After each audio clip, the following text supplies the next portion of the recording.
we are back on the record. This is case 2459617, the people of the state of Michigan versus Jarvis Butts. Appearances. Good morning, Your Honor. Afternoon, Matthew Mathis on behalf of the people.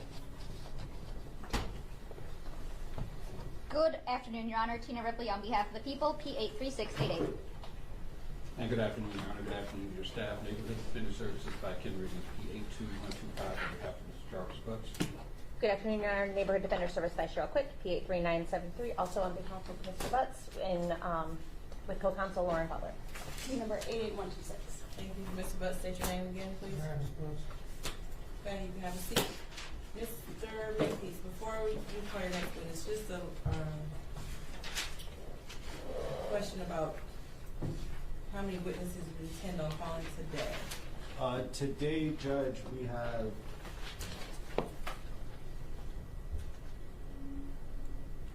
all right, so they're about to call their first witness. They said they have about 4 or 5 more witnesses coming up.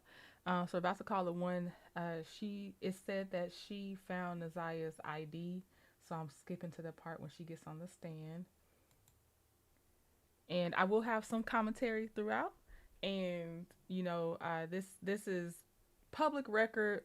Just watching it, giving it my thoughts. I'm interested in this case. Hey, Dr. Omar. All right, here we go.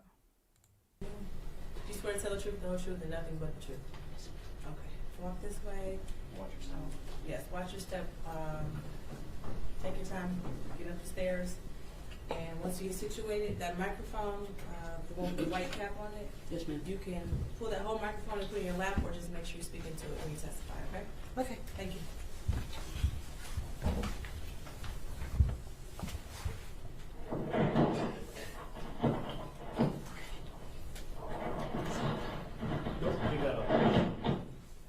May I proceed, Judge? Yes. Could you state your name for the record, ma'am?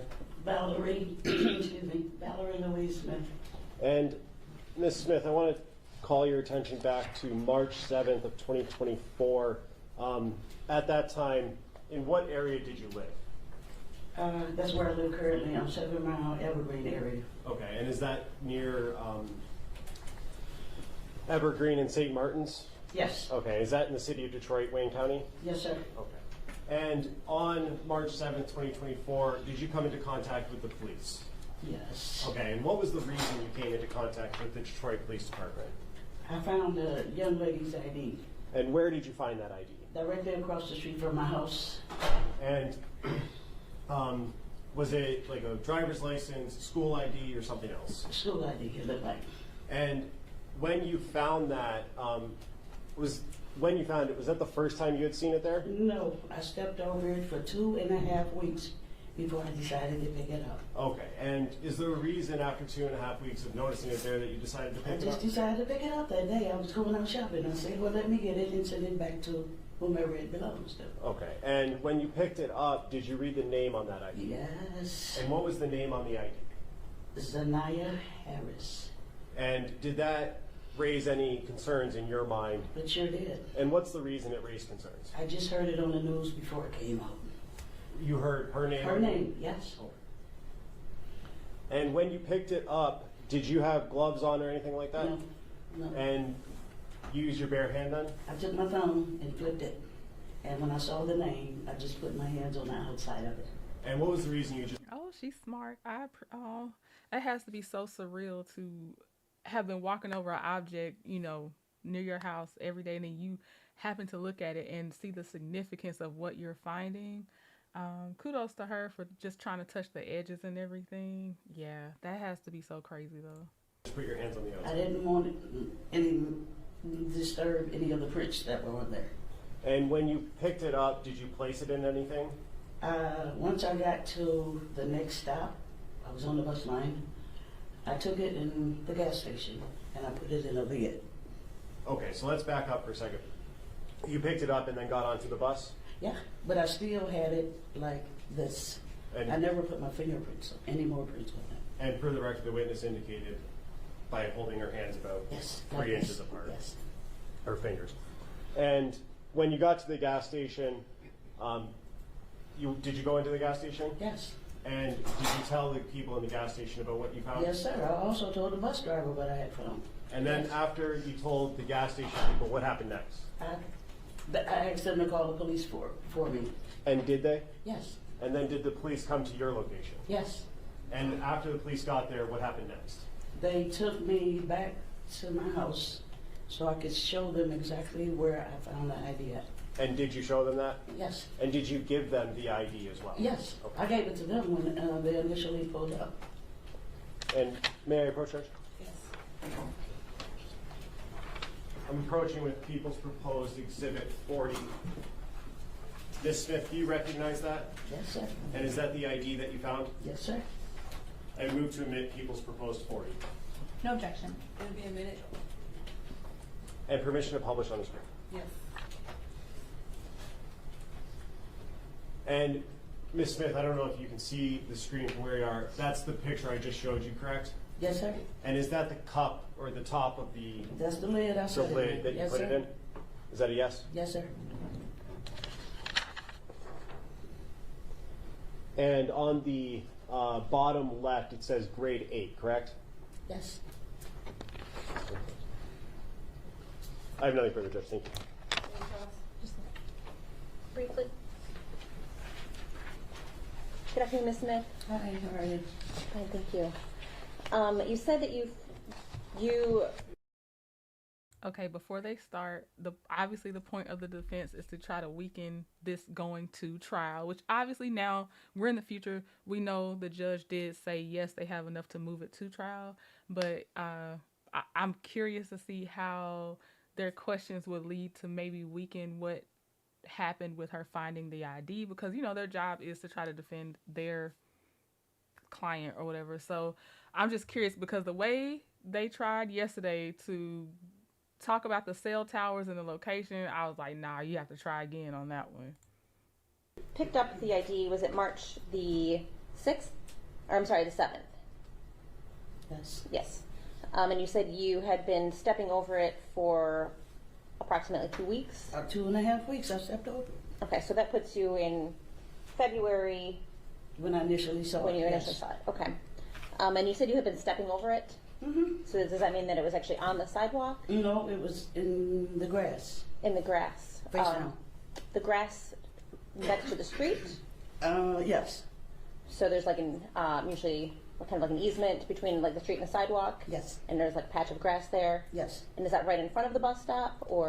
No, it was a little ways off from the bus stop. Okay, from the bus stop, between the bus stop and what other landmark would you say? Nothing else is there. Nothing else there? No. How far to the corner of the block? From St. Martin's. It's not that far. Okay, so a few Few steps? steps, yes. A few steps. Perfect. Jamie, that is so true. I continue to forget about that part. Jamie said this is such a sad case and that poor baby still hasn't been found as of yet. I pray she's recovered. I keep forgetting that they are like, we just have enough to say this is a homicide and this is our primary suspect, but they didn't actually find her. It's everything around her that they have found. I forget that. Then that, yes, that is, all of it's sad, and the fact that, you know, she can't be truly laid to rest is just a lot. Yes, ma'am.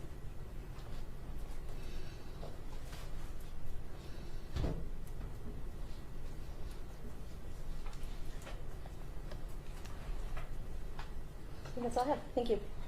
Can we redirect? Yes, briefly.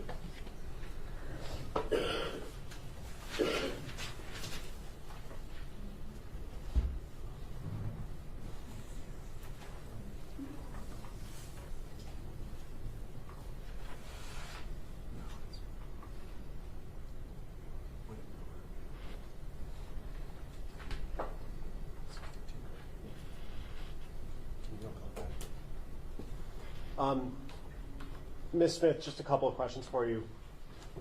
Ms. Quick asked you a couple of questions about specifically where you found it.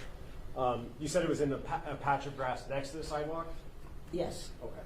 And you said you had been stepping over it for about 2.5 weeks before you gave it to the police department. Before I decided to pick it up. Yes, sir.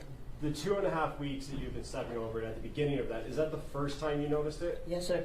And it could have been there before those 2.5 weeks, correct? Yes, sir. Okay. No, I think, Jack, I think that causes speculation.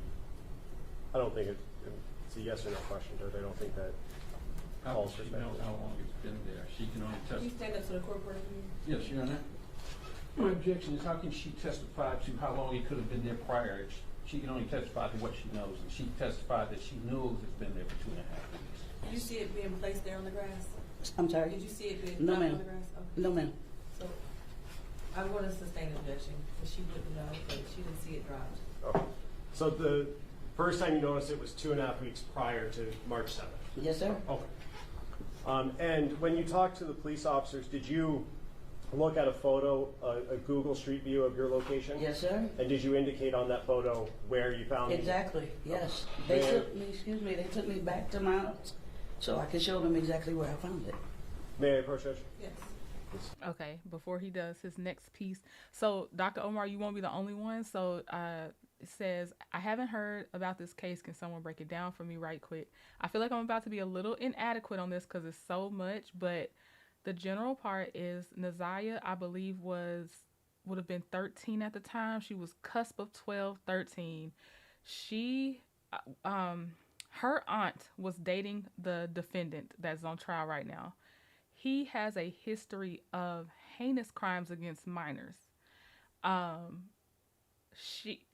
ended up, the police ended up finding text messages between them that she was pregnant.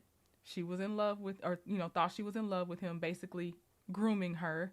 And she came up missing, and they also found his Google searches, like how to terminate a pregnancy and what can be used and all that stuff. We've seen them go through some cell data locations of his phone and stuff like that, where she was last seen, who last saw him with her. His sister has testified. Very much, I can tell you my personal opinion, and some others, is Ziyah's grandmother, who actually had custody of her, I believe, to me, failed Ziyah. The auntie that lived with them failed Ziyah. There are some other adults, in my opinion, that failed her, but for sure in that short period of time that all this occurred, definitely those two are who I'm looking at, like, what the heck. And then, of course, the actual person that they suspect, because they only have found articles of her clothing. This woman that's on the stand has found her school ID.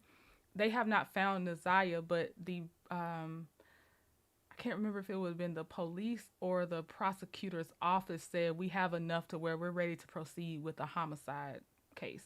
So that's what happened. And he also has a second trial open right now for a heinous crime against his own child, which would be one of the minors as well. Now, some concerned adults did try to report him to CPS, and I feel like the article says CPS did report that to the police, but between CPS and the police, one of them felt like it wasn't enough to proceed. This is before Ziyah's passing and all that. It was about another child at a birthday party, and some stuff like that. So he has a history, and I put in my thing, innocent until proven guilty. I'm still biased. I'm already like, let's go for me.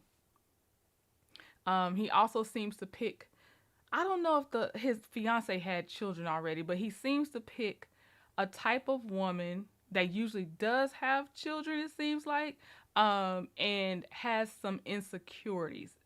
I feel like, that's part of his, and he continues to apparently pick them up at his garage too, is what it seems like too. Like when they come in for the car problems, then end up dating. He was, now this to me, it is and isn't relevant, but it keeps coming up, so I'm gonna say it. He's a serial cheater as well. There's one of his exes was on the stand, and yes, I think she was mad about finding about what he did to kids and Ziyah, but I'm telling you, the way she answered the questions and started rolling her neck, it was directly about when she found out he was still with other women. So that's still my opinion on that one. I can't get unstuck on that part, when she finally came to life and we didn't have to struggle to hear her on the microphone, was when she was asked about his infidelity. So yeah, so that's a lot, but hopefully that kind of catches you up a little bit.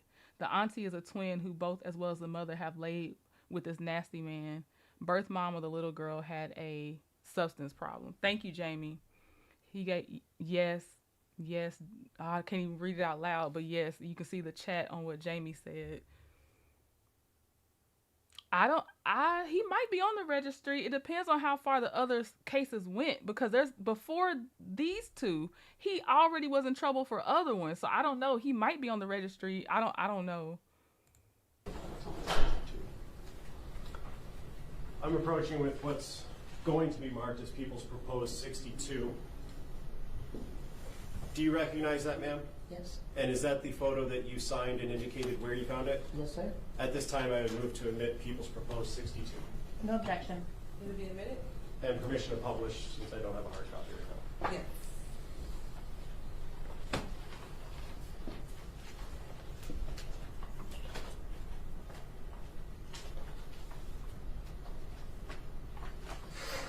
And on the screen, is that the photo I just showed you? Yes, sir. Okay, and there's a circle with a line going up from the bottom of the screen there.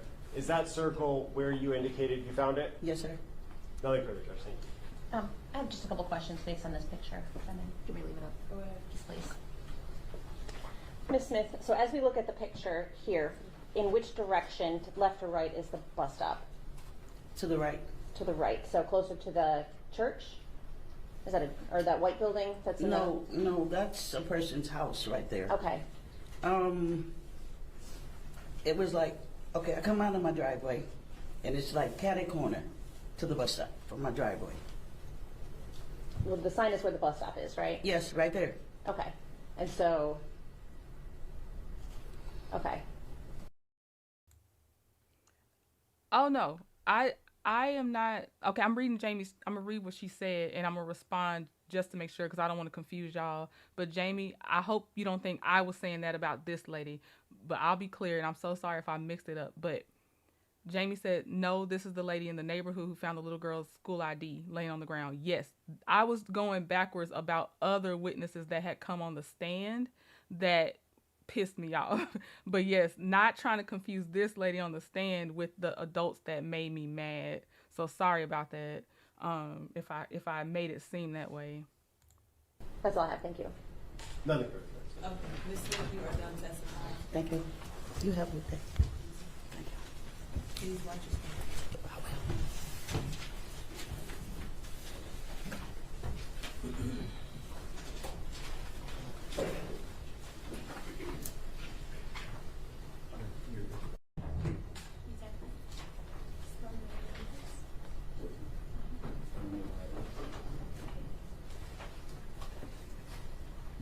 You swear to tell the truth, the whole truth, and nothing but the truth.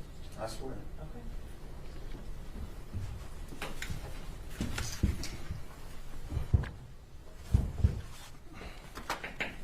Whenever you're ready, Ms. Smith. Thank you. Good afternoon. Could you please state your name for the record? Detective Jason Mays, And how are you employed? with the City of Detroit Police Department. And how long have you been employed as in the city of Detroit? A little over 21 years. Is there a specific unit that you're assigned to? Homicide. And I'm going to take you back to February 15th of 2024. Were you working that day? I was Okay. When you're working alone or with a partner? with a partner, And who's your partner? Detective Lisa Johnson. Okay. And what is it that you were assigned to do that day? I was tasked with interviewing an individual. Okay. And do you remember the name of the individual that you were supposed to interview? Yes, Who was that? Jarvis Butts. And do you see the person that you interviewed in the courtroom today? I do. And can you point to them and tell me the color of the clothing that they're wearing?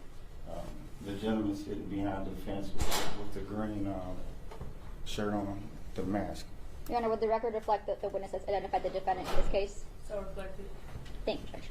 And where did this interview take place? Detroit Police Department headquarters. Okay. And who was all there in the interview? Myself, Detective Johnson, and the defendant. Okay. And how was it that Mr. Butts was there? He was brought there by officers, I believe. And was Mr. Butts in custody for your purposes at that time? No, Was he in custody for other purposes at that time?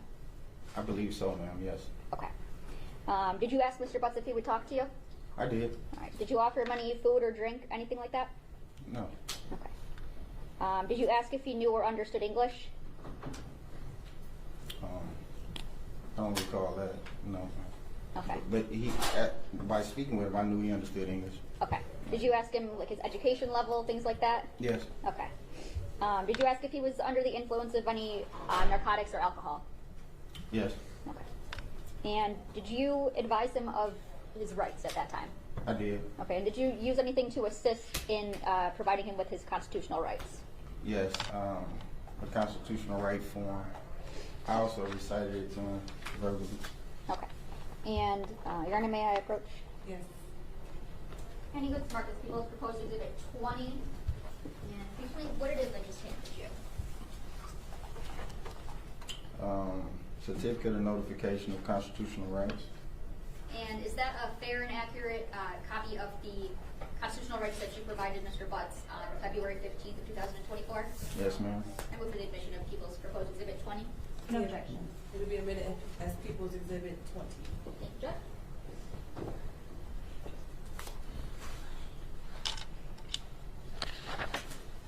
And on this sheet, did Mr. Butts reflect that he understood and acknowledged his rights at that time?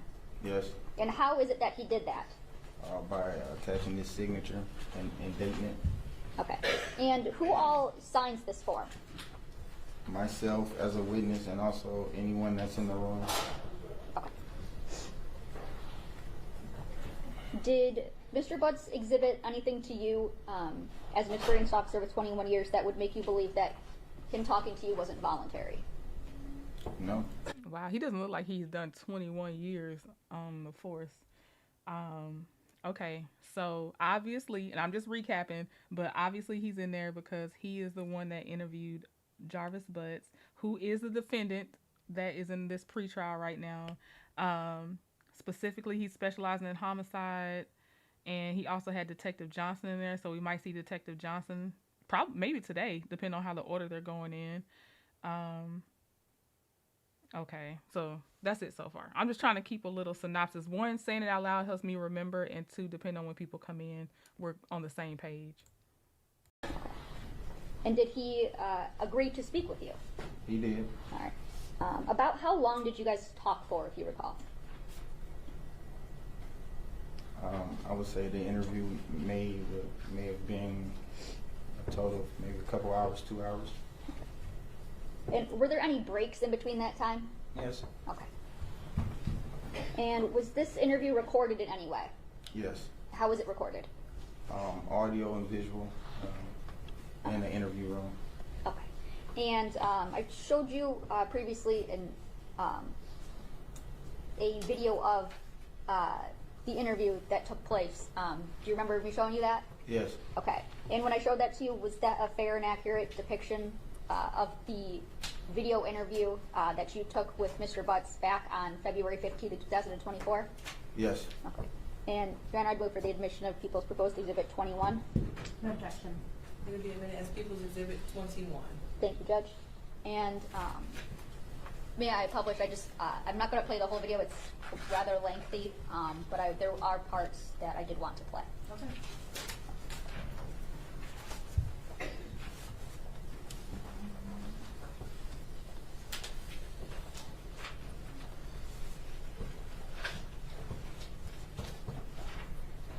Now, first, detective, I'm sorry. Did Mr. Butts give you a phone number that he used? Yes. Okay, and do you recall what phone number it is that he gave you?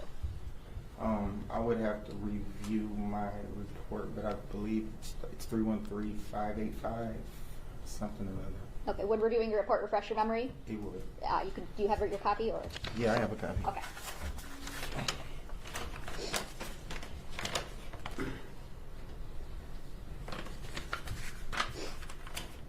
It's 313-585-8719. Okay. Now I want to jump to 1 hour and 46 seconds in 1 hour, 46 minutes, and 56 seconds.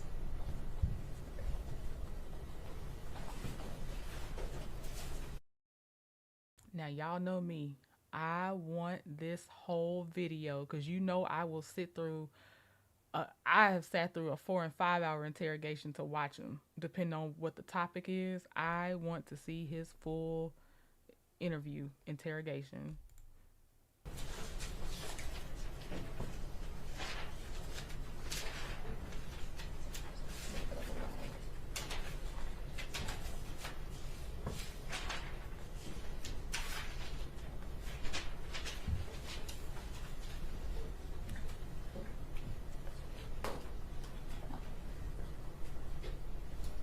I'm going to play at 1 hour, 46 minutes, and 38 seconds. Then whoever you deal with, right?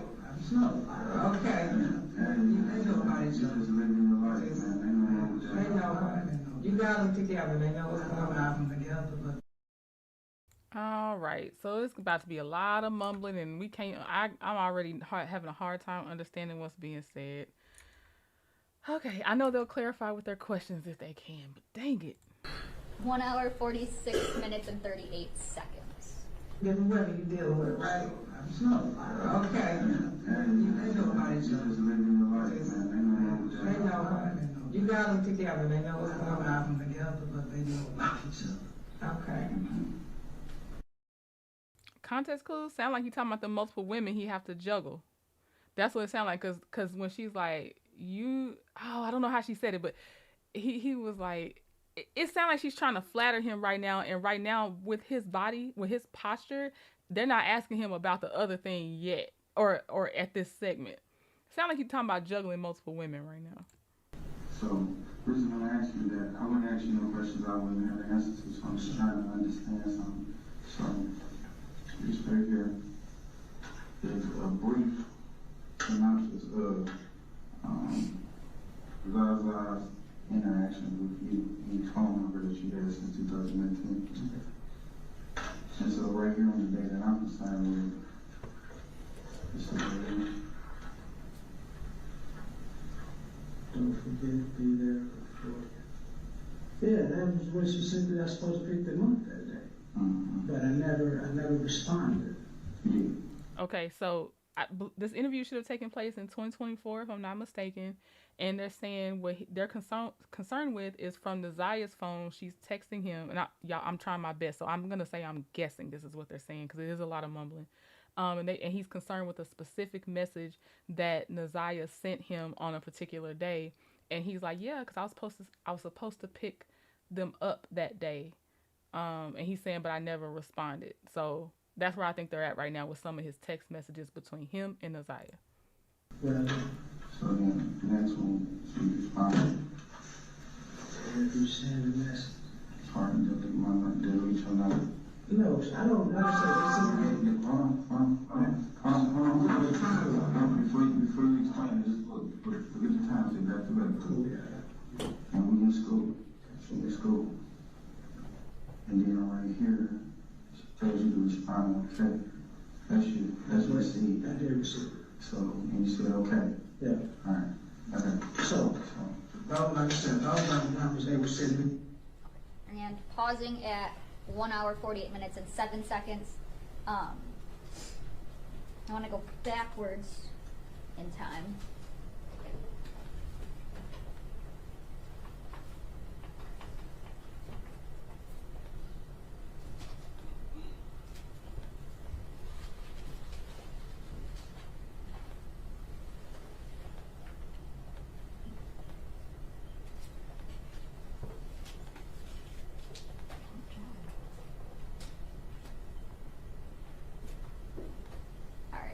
To 1 hour, 13 minutes, and 49 seconds. So, okay, so yeah, that's what we saw. Okay. Alright, so your original date was what was your original date to test? November the 20th, the day before my birthday of last year.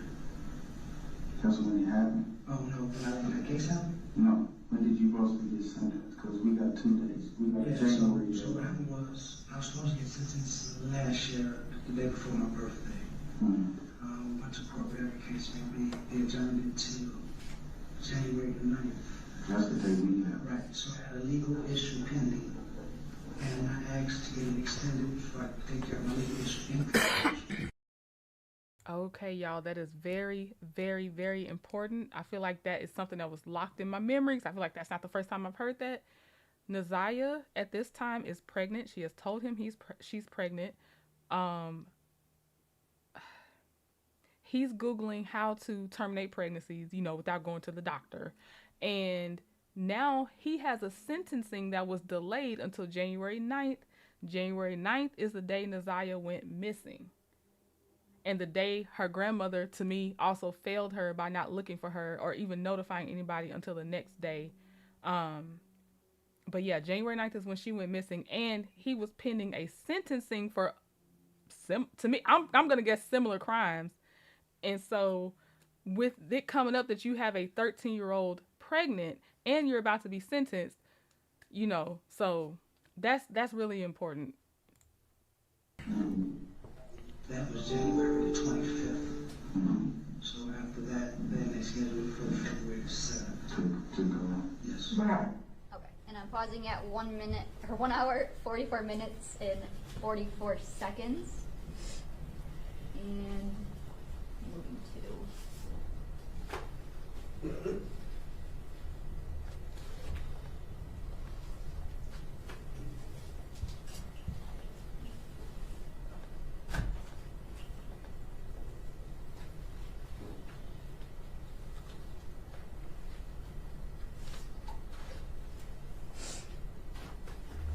1 hour, 15 minutes and 52 seconds. Alright, so, I wonder why she's going backwards. This is only for the judge right now. There's no jury yet, but my brain is struggling to go there with the going backwards versus going forward. I know it has to be a reason, but it's throwing me off. so, what's your relationship with on the day-to-day? Like, are y'all having any interactions? Is this, y'all got a niece-uncle relationship? Yeah, we kind of like this uncle, and I also get her and my daughter from time to time. Your daughter who? Janai, How you spell it? J.A. Apostrophe. N.I. Janai. Butts. Go ahead. How old is she? 16. Like, female, 16? Okay. No, 16. Oh, 10. I thought you said, you spoke to her, okay. 10, okay. Go ahead. So I get them from time to time. I do cleanups. Okay. All the time. Sometimes I see use them, and then when I work at my old job, Frank's, I used to have them come and clean up my office and my bathroom and stuff, like pretty much twice a month, give or take. Okay. And where's Frank's at? That's this morning. Did you pay him? And pausing at 1 hour, 7. If that was hard to understand, he would take his biological daughter and Ziyah to his shop where he worked at Frank's Garage. He says every now and again, and they were cleaning up the shop. And the detective asked him, "Did you and Ziyah have a niece-uncle relationship?" 15 minutes and 3 seconds.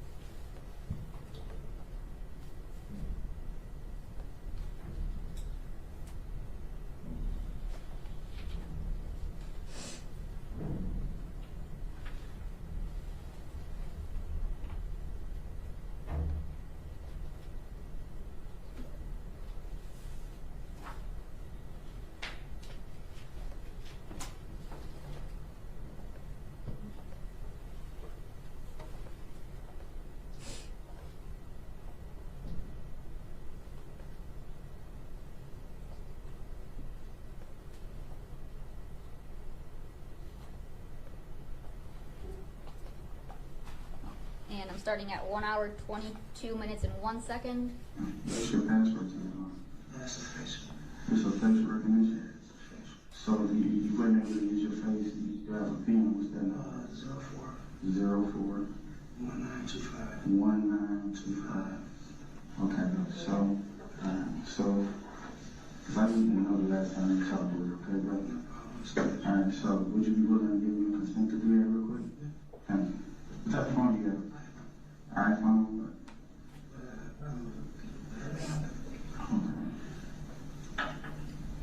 Yeah, and that's what I thought. You looked at me like, what kind of? Zero. J-R-V-I-S. Yeah, I'm sorry, man. We have a Jarvis, we work with. Yeah, I work with a Jarvis. We keep trying to spell everything. Alright, so, iPhone, what color is it? Glass. Okay, it's glass, you said it's 11? And then your phone number 313-585-8719. Password is 041925. And something, When the last time you used that phone? Right before I got locked. Okay. I think the morning before I turned myself in. Okay, did you cut the phone off or is it still on? I turned it off. It's still on this Friday, company wise. Company wise, right, okay. Where did you leave the phone? It was actually with one of my girlfriends, man, because she took me, she brought me. Right. You don't understand. I can't understand. Yeah. Oh, I heard you say baby mama, 13 kids, fiance. Yes. You live with who do you live with? He's one of my That's the fiance. And you got a girlfriend. Yeah. Okay, player. You know the fire heartbeats? No, man. Okay. I actually used it before I went to sentencing. Okay. So she had your phone? She had your phone. From my understanding, the police have my phone. Now, who did they get it from? Her. We asked because we don't know this phone. From my understanding, they conducted a raid on her house. Okay. why they raiding her house? I don't know, that's the same thing. But she had the phone. But the phone was in her possession. Okay. So, And that's where you left it, and you got locked And in. my jacket in the car. Okay. what type of girl? What color? And Okay, I'm gonna go check. Is that your car or her car? Oh, okay. Pausing at 1 hour, 24 minutes, and 50 seconds. All right, let me know if y'all heard the same thing, but he seemed to have given consent for them to go through the phone, which at this point I think they would have got a warrant without his consent anyway, but it seems like he said yes. And then when the fiance testified, when we watched her, I think we watched her yesterday, the ex-fiance, she said that, yeah, she didn't, I don't know if she knew it at the time or not, but he did leave his phone in her car, and her car was searched when she wasn't home anyway, and they probably already had a warrant at that time. But she had specifically asked him about his phone, and I think it's because she was always looking for his phone, because they asked her, did you ever try to get in his phone? And she said, yeah, I've tried to hold it up to his face while he was sleeping, all this other stuff. And they were like, you know, what was the reason for doing that? And she said, I suspected him cheating. So that's why, because he was very secretive with his phone and stuff like that. So she noticed it when he didn't have it on him that day. He had left it in her car or whatever.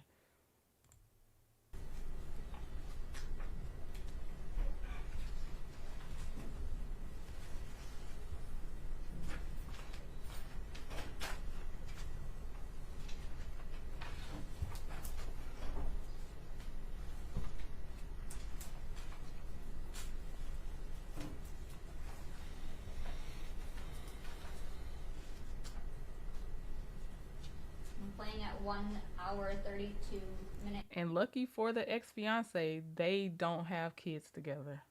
and 16 seconds. to the sex and every case may be.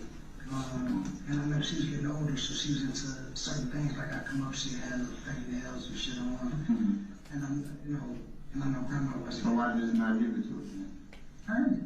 Okay, so that's what I'm saying. So Valerie is a mentor right there. So you mentor her. Would you talk to her then about anything? things, I would actually know something nothing serious, like I say, I wouldn't try to too much into family business. And, hey, like I said, everything that you have to do, you have to earn it. You know what I mean? So if you want something, earn it. And then you appreciate it more. So that was my whole thing on that. So I used to just give it to them, and they would take advantage. And every time I pull it,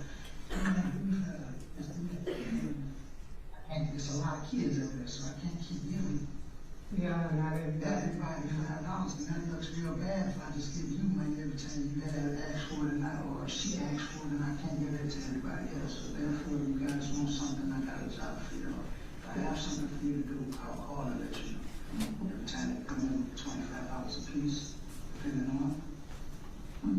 Okay. So, alright, ask you about this real quick.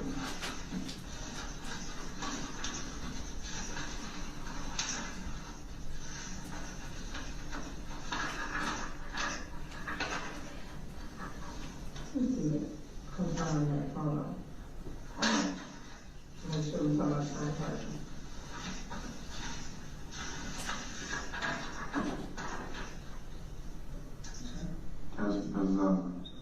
What's her girlfriend's name? Ziyah. You know about when that picture might have been taken or where? Does she look like that last time you saw her? What she look like the last time you saw her? She had long braids. Any color in braid? I don't know. Matter of fact, she was in her video last time I saw her. Okay. So it wasn't even done, so I don't even know what it was. But You talking about back and forth between the house? last time was very basic.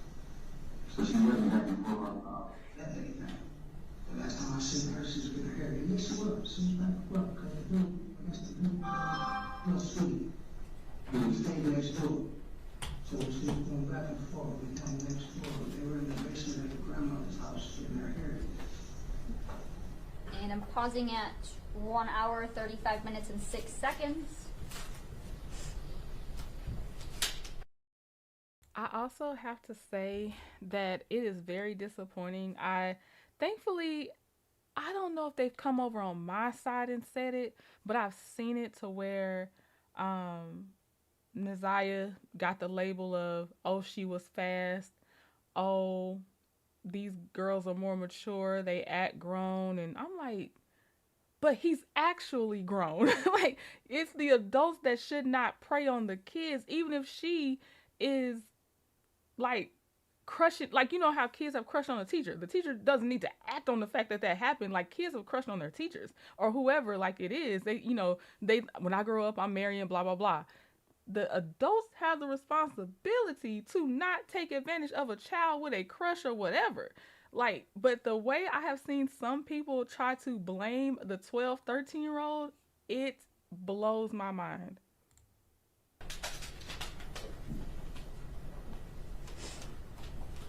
And I'm playing at 1 hour, 44 minutes, 34 seconds. Okay. But not on the match. Not that I don't know, like I said, not that I can recall. But if it being my fault, I'm over there quiet. Okay. So, you can do some regular things with these phones. What else? No, I'm just trying to find about it. Okay. So, when I was asking you about you had any contact or text message or anything with Ziyah, you mentioned you don't have any contact with like that at all. It was you can't think of the last time she talked to you? Right off the top of my head was.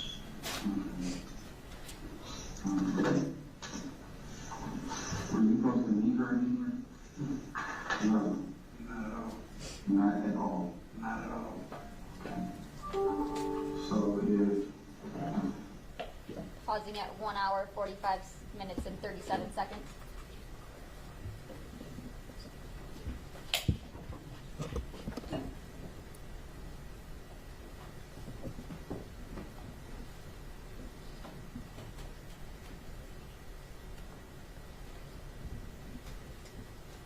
playing at 1 hour, 50 minutes, and 44 seconds. Real learning, girls, fans, and things like that. So, I'm not accusing you of nothing, but some of the stuff we can't just. So, I got to ask you. So I do a lot. So can you kind of help me out, like, what went on this day, or point me in the right direction? I'm not saying that. No, I'm not saying that. What I'm trying to say is what happened. Like, I can't tell you. why would she be texting me that if I wasn't moving? So if you I'm supposed to be at the house. it's okay to me. Her and my brother. So that's I'm supposed to pick them up at that house, at their grandma's house on Bedford. Okay, from time to time, I had Joshua, and I did tell them today, The location, she didn't put at my grandma's house. we're supposed to be at, because they got out of school, whatever time. I was waiting on my daughter to get out of school. I don't pick them, I don't pick one of them out the other. Bottom line. Okay, so maybe Jacqueline said, is the attorney doing this because he changed his story during the interview? Maybe she wants to show it in a certain order, because I've been trying to figure it out, and I know everything that they're doing has to be for the benefit of the judge understanding why this should proceed to trial. So that could be, because right now he's saying I don't pick up one without the other, and obviously he definitely has at some point picked up Ziyah without the other kids being present. You know, he's gotten away with a lot of things, so maybe that is why she's going in whatever order she's choosing to go in, because I'm trying, and then the mumlet's not helping. Some of it I'm understanding. I know they asked him, did Ziyah look like that the last time he saw her, which was her two like space buns, and he said no, she had long braids at the time and some other stuff. So I'm trying to understand what they're saying and keep up with where they're going. But yeah, it has to be for the inconsistency possibly. It wasn't. And pausing at 1 hour, 51 minutes, and 54 seconds.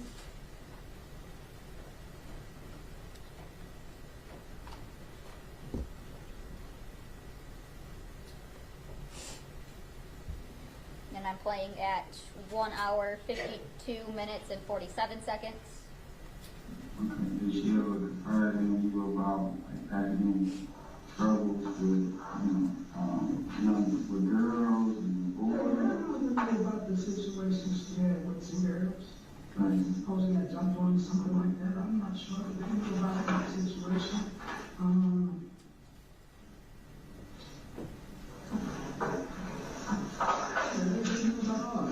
I'm still big man. I didn't even get some very glad that I got it. So why did she tell you this? Why would she let you know each number from? So what are you talking about, man? She was talking about the number that she called me from. Like I said, they call from different numbers. The IT, this text now shit. So I can, right. So my number. So I can get your number. I don't know why she would say my number, though. Because anything that we do, like I said, it's always like that. When they call me from text now numbers and all that bullshit. So I'm assuming she was seeing what she said. Like I said, I don't have no reason I had nothing else. My phone is what it is. Everything is in my phone. Y'all have possession of my phone. Take a look at it. Go through it. So I don't know what that's about. I don't know why she said give me my number. So you saying that you didn't need her, right? I promise to Jesus, I didn't even admit. Promise to Jesus. Like I said, she sent me that text message. I was supposed to pick them up. We never had a chance to get anything because Who you going to explain? Is that one number that we were going to try to explain? On the night? Yeah, we were going to try. I don't know where they did. Pausing at 1 hour. I'm going to skip back a little bit right before the detective said all night, because if it's about where he was on a certain night, remember his ex-fiance said it was common for him to get up and leave the house around 2 to 3 o'clock in the morning. So I don't know what that's about. I don't know why she said give me my number. So you saying that you didn't need her, right? I promise to Jesus, I didn't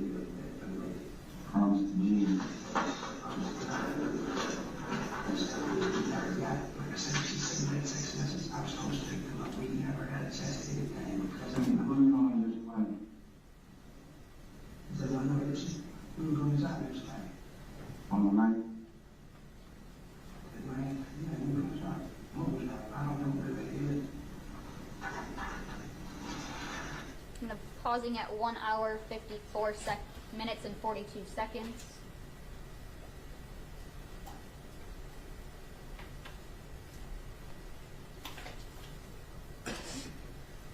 Now I'm playing at 1 hour, 56 minutes and 53 seconds. She knew that she was supposed to come to me. Did you tell little mother or anybody that she was just, listen. I told my child's mother that I had, that she had texted me. You had that? Yes. To meet you. Yeah. I just told her she had texted me and I asked what number was this. She was like, I don't know. I gave her the number. She said she didn't know what number that was. So you see that y'all had correspondence the day before on the 8th? Yeah, from the same number. What does it say? Yeah. So, It said, what are you doing? right, that's you. That was me saying what I'm doing? She's saying that she asked me you was at work and you was telling what you doing. Yeah, what are you doing? So, y'all have back and forth conversation. I like that. I was like, Okay, I'm catching up with some of this little bit. Oh, the audio is terrible, Jacqueline. Closed captions sucks. When that woman said pause, the closed captions put a word that started with a W. I'm like, this is horrible. Okay, but this part, the detective's like, you're saying y'all don't text back and forth, but I'm looking at y'all texting back and forth, and he's trying to be like, well, I don't respond, and I think I'm so sorry if it seems like I'm not trying to make anything up. I'm trying to make sense of what the audio is saying, but I believe he said something like, you know, does your baby mama or somebody know that she texts you regularly? And he was like, yeah, I showed her the number. I was trying to figure out whose number this was and all this other stuff. And basically he's trying to say it's heavy on the Ziyah texting him, but he's not texting her back like that. That's what I'm getting from the audio as much as I can. like I said, they called me when I had jobs, and I told you when they had my house. But I guess the way that beginning, and again, I'm just trying to understand. So I can try to catch No, you wait. Listen, again, at the beginning of the conversation, you asked, did you ever speak with her on the phone or text message? And you said that you either speak with the grandmother or you speak with your child's mother. Or they call me and ask me and harass me, and I call the grandmother and let them know that they did that. But here, we having back and forth conversations one-on-one. Okay, what is the conversation? And I'm pausing at 1 hour, 58 minutes. So he's trying to say whenever they I don't know, he's saying they, but I know Ziyah for sure. When Ziyah is contacting him, he always goes back to his baby mom, which would be Ziyah's aunt, or the grandmother who had custody of Ziyah. That's what. But the detective's like, but I'm looking at y'all texting back and forth. 23 seconds.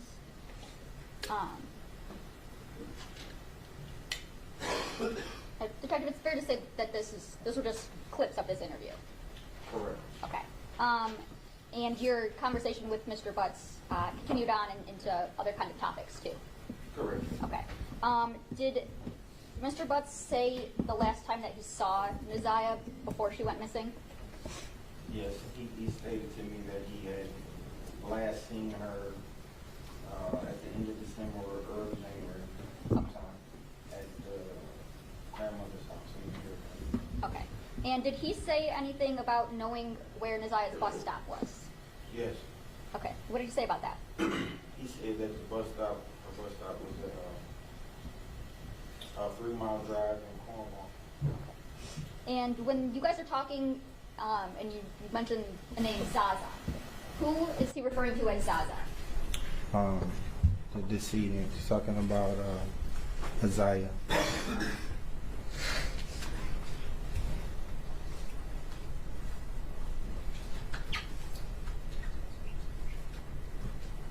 And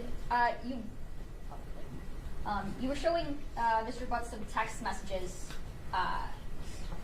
What were the messages that you were showing him? Where were they from?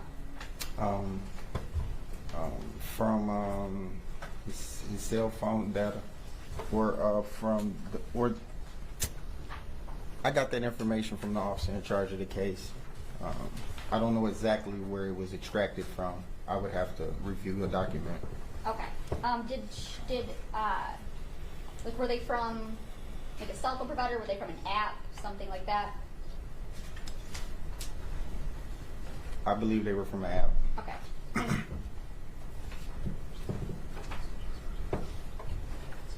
And was it your understanding that those were messages between Mr. Butts, the defendant, and Ziyah Harris?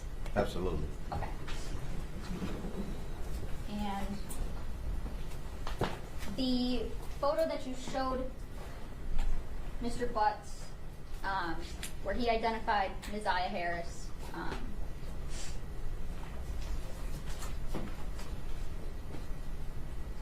I want to show you people's, it's already been Exhibit 12. Your Honor, may I approach? Yes. Is this similar to the photo that you showed Mr. Butts in your interview?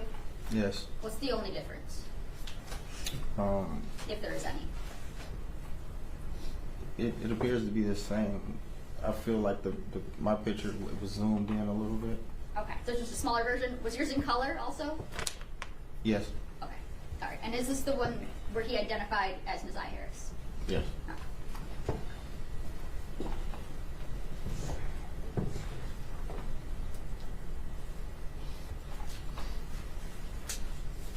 Nothing further at this time. Okay.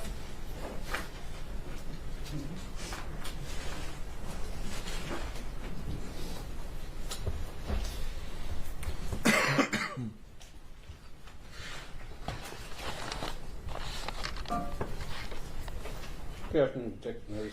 Good afternoon. All right, let's see what this attorney is about to do today. Because yesterday, in my opinion, he tried it with that cell data, location stuff. But the detective, one thing he got very confident about was when he was asked, "Do you believe this was Jarvis Butts and Ziyah texting back and forth?" And he was very confident with his answer about yes on that. So, let me ask you, first of all, your role in this case, were you primarily just to interview Mr. Butts, or were you involved in the greater investigation? Mainly for the interview. I assisted on a search. Okay. So, you interviewed Mr. Butts on February 15th, correct? Yes. Okay. He was already in custody, correct? Yes. Did you, and where did this interview take place at? Detroit Police Headquarters. Okay. Did you transport him, or was he already there when he got there? He was already there. Okay. So you don't know what conversation was had with him prior to getting there, correct? No. Okay. How long was he there prior to you seeing him? Do you know? I can't recall, sir. Okay. But it was you and your partner, Lisa Johnson? Yes. All right. You came into the room, correct? And he was already in the room when you came in? Yes. And you said that you didn't offer him any food or drinks? No. Okay. Do you know, have he had a chance to use the restroom? He was drinking water in the video, though. I don't know if I was missing something, but what? He had to be offered water at some point. He was drinking water. No. Okay.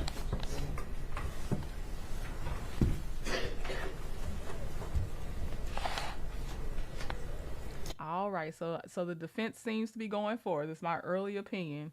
He was exhausted. He wasn't in his correct state of mind to answer questions consistently. He could not even take a regular restroom break.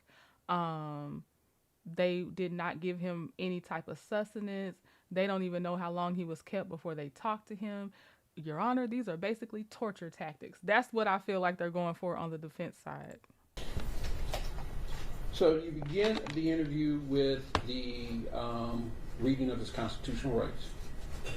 Yes. All right. And you said you believe he understood English, he understood everything you said, correct? Correct. And you read the rights from him. Yes. Did he read them to you, or did you read them to him? Okay, so you're right. It could have been that he eventually got water, but they didn't offer it to him. That is possible. I recited them to him first. Okay. And then I asked him to go over and read it himself. Okay, you didn't have him read them out loud? I can't recall. Okay. I can't recall, no. All right, and he initialed behind each one of those, correct? Yes.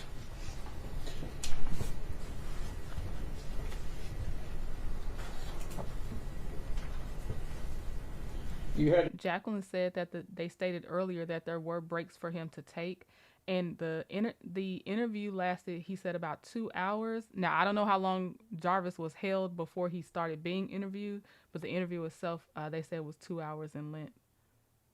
and verified his phone. And Dr. Omar said something must have happened during the rights. They're going for something with those rights too, yeah. Phone number, correct? Correct. All right. First of all, let me ask you, what was Mr. Butts' demeanor at this time? His demeanor, initially it appeared to be forthcoming. Okay, so he appeared to answer all your questions, correct? Yes. Didn't hesitate in answering any of your questions, did he? No. All right. And it was a conversation between the two, correct? Yes. And you said this interview took place over 2 hours and 15 minutes. Is that what I have? I feel it was about a couple hours, yes, sir. Okay.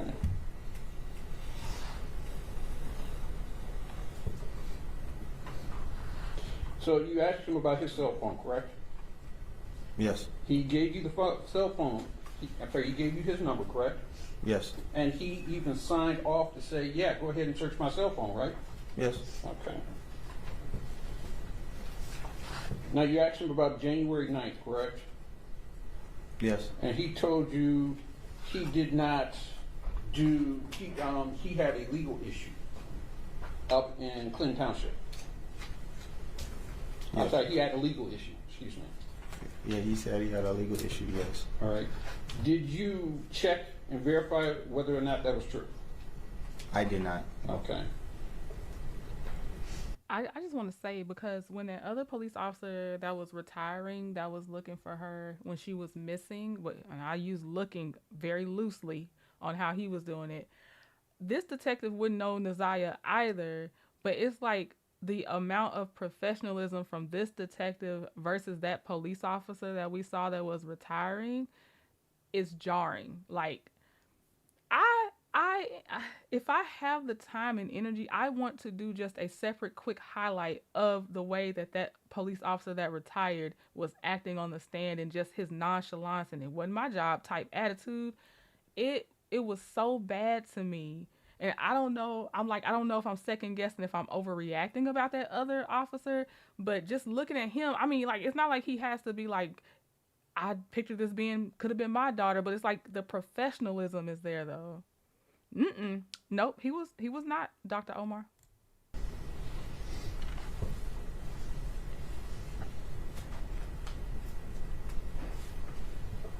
And you asked him about Ziyah coming to his shop, correct? I'm Yeah. sorry, you asked him about his interaction with Ziyah, correct? Yes. And he told you that she would come to his shop from time to time, correct? Yes. And he would have her do work in his shop, correct? Yes. And he also told you he had his daughter do work as well, correct? Correct. Did you verify whether or not that was true? I did not. Okay.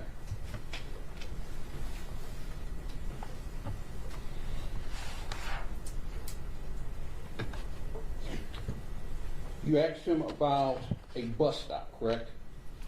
Correct. And he said he told you where this bus stop was, correct? Correct. And did you find out how he knew where this bus stop was? I did not. I'm sorry? I did not. Did he tell you that anyone told him where this bus stop was? I'm not sure, sir. I can't recall that, sir. You can't recall? If I remember correctly, the day Ziyah went missing, it would have been around the time, or she didn't get on the bus to go home, the school bus to go home. So it's important about him knowing where her school bus stop was, in my opinion, for that reason, because she didn't get on the school bus to go home. Maybe that's true. I can't recall, sir. Can't recall. Okay.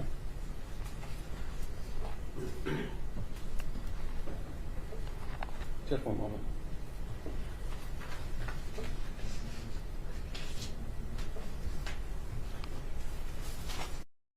Also, I'm actually reading. I love to read, and this will connect, I promise. But I love to read like all kinds of books. Right now, it's my romance novels and stuff. But in one of my romance novels, there's a black lady she used to be a prosecutor. Now she's a defense attorney.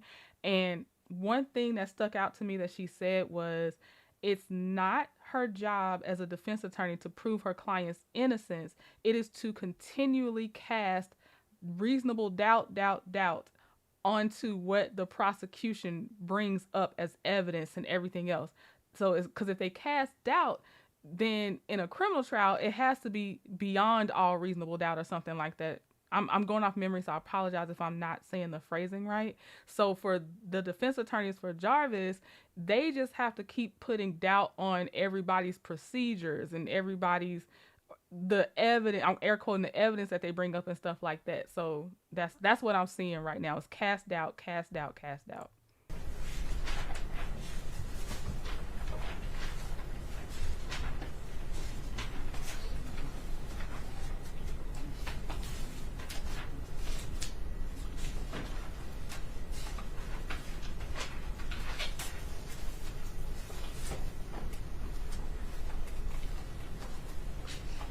Yeah, I have no further questions. Can you redirect? No, Judge. Okay, thank you. You're done.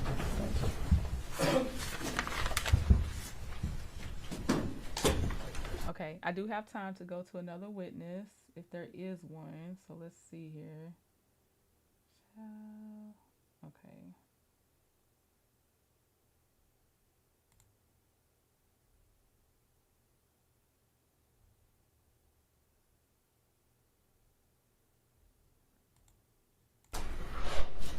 See, this is the thing. I don't know if they had breaking news and they tearing up the trial day. I'm coming back. Let's see who else is. Okay, we have another one right here. Raise your right hand. You swear to tell the truth, and nothing but the truth. Yes. Okay. Just watch your step, please. And you can pull that microphone off the ledge if you want, so you don't have to keep leaning into it. Thank you, Judge. Good afternoon. Could you please state your name for the record? It's Erica Anderson, ERICA-ANDERSON. And how are you employed? I'm with the Michigan State Police Northville Crime Lab in the Biology Unit. And how long have you been employed by Michigan State Police in the Northville Crime Lab? For 15 years. And what kind of education do you have for your job? I have a bachelor's in biochemistry from Eastern Michigan University. All right, got somebody from the crime lab. They're establishing why she should be considered an expert. Let's go. I also have training with the National Forensic Science Technology Center and the Michigan State Police. That was approximately 1 year of testing in forensic biology and DNA analysis. Okay. So, what kind of training, I guess, do you have to have for your role that you do, and do you do any continuously? Yes, so I had approximately 1 year of training with, I previously mentioned, as well as continuous education, which includes at least 8 hours in DNA specific training, as well as up-to-date journal articles and current technology. Okay. And do you have any certifications or any necessary licenses for this job? No, we don't. Okay. And have you testified as an expert before? Yes, I have. Okay. Where at? Washtenaw County, Wayne County, St. Clair, Oakland County, Federal. Okay. And approximate how many times have you testified as an expert? About 40 And what is it that you've testified as an expert in? on DNA analysis. Your Honor, I move to certify Erica Anderson as an expert in DNA analysis. No objection. Okay. Thank you, Judge. I want to talk about this case specifically, and when I say this case, I'm referring to lab number MD 24-691. Did you author reports as it relates to that case number? Yes, I did. Okay. And what record numbers did you author? Record 4, 6, 8.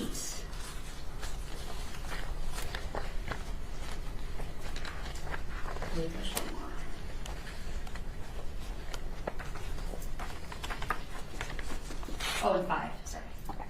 So 4, 5, 6, and 8. Correct. Okay. And, Your Honor, may I approach? Yes.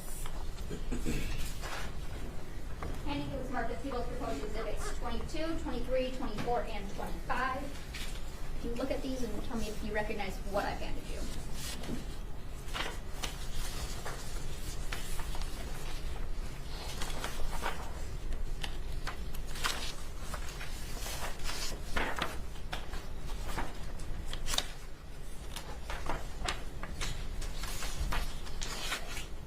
These are the reports I authored. Okay. And we'll go through these one by one. Is People's Exhibit 23, is this a fair and accurate copy of the report you authored as it relates to record number 5? Yes, it is. I move for the admission of People's 23. No objection. It'll be admitted as People's 23. Okay, sorry, I missed 22. In Proposed Exhibit 22, is this a fair and accurate depiction of the report that you authored in record number 4? Yes, it is. Move for the admission of People's 22. No objection. It'll be admitted. Thank you. And in Proposed People's 24, is this a fair and accurate depiction of the report you authored as it relates to record number 6? Yes, it is. Okay, move for the admission of People's 24. No objection. It'll be admitted. And 25, is this a fair and accurate depiction of the report you authored as it relates to record number 8? Yes, it is. And I move to admit People's 25. No objection. It'll be admitted. Thank you.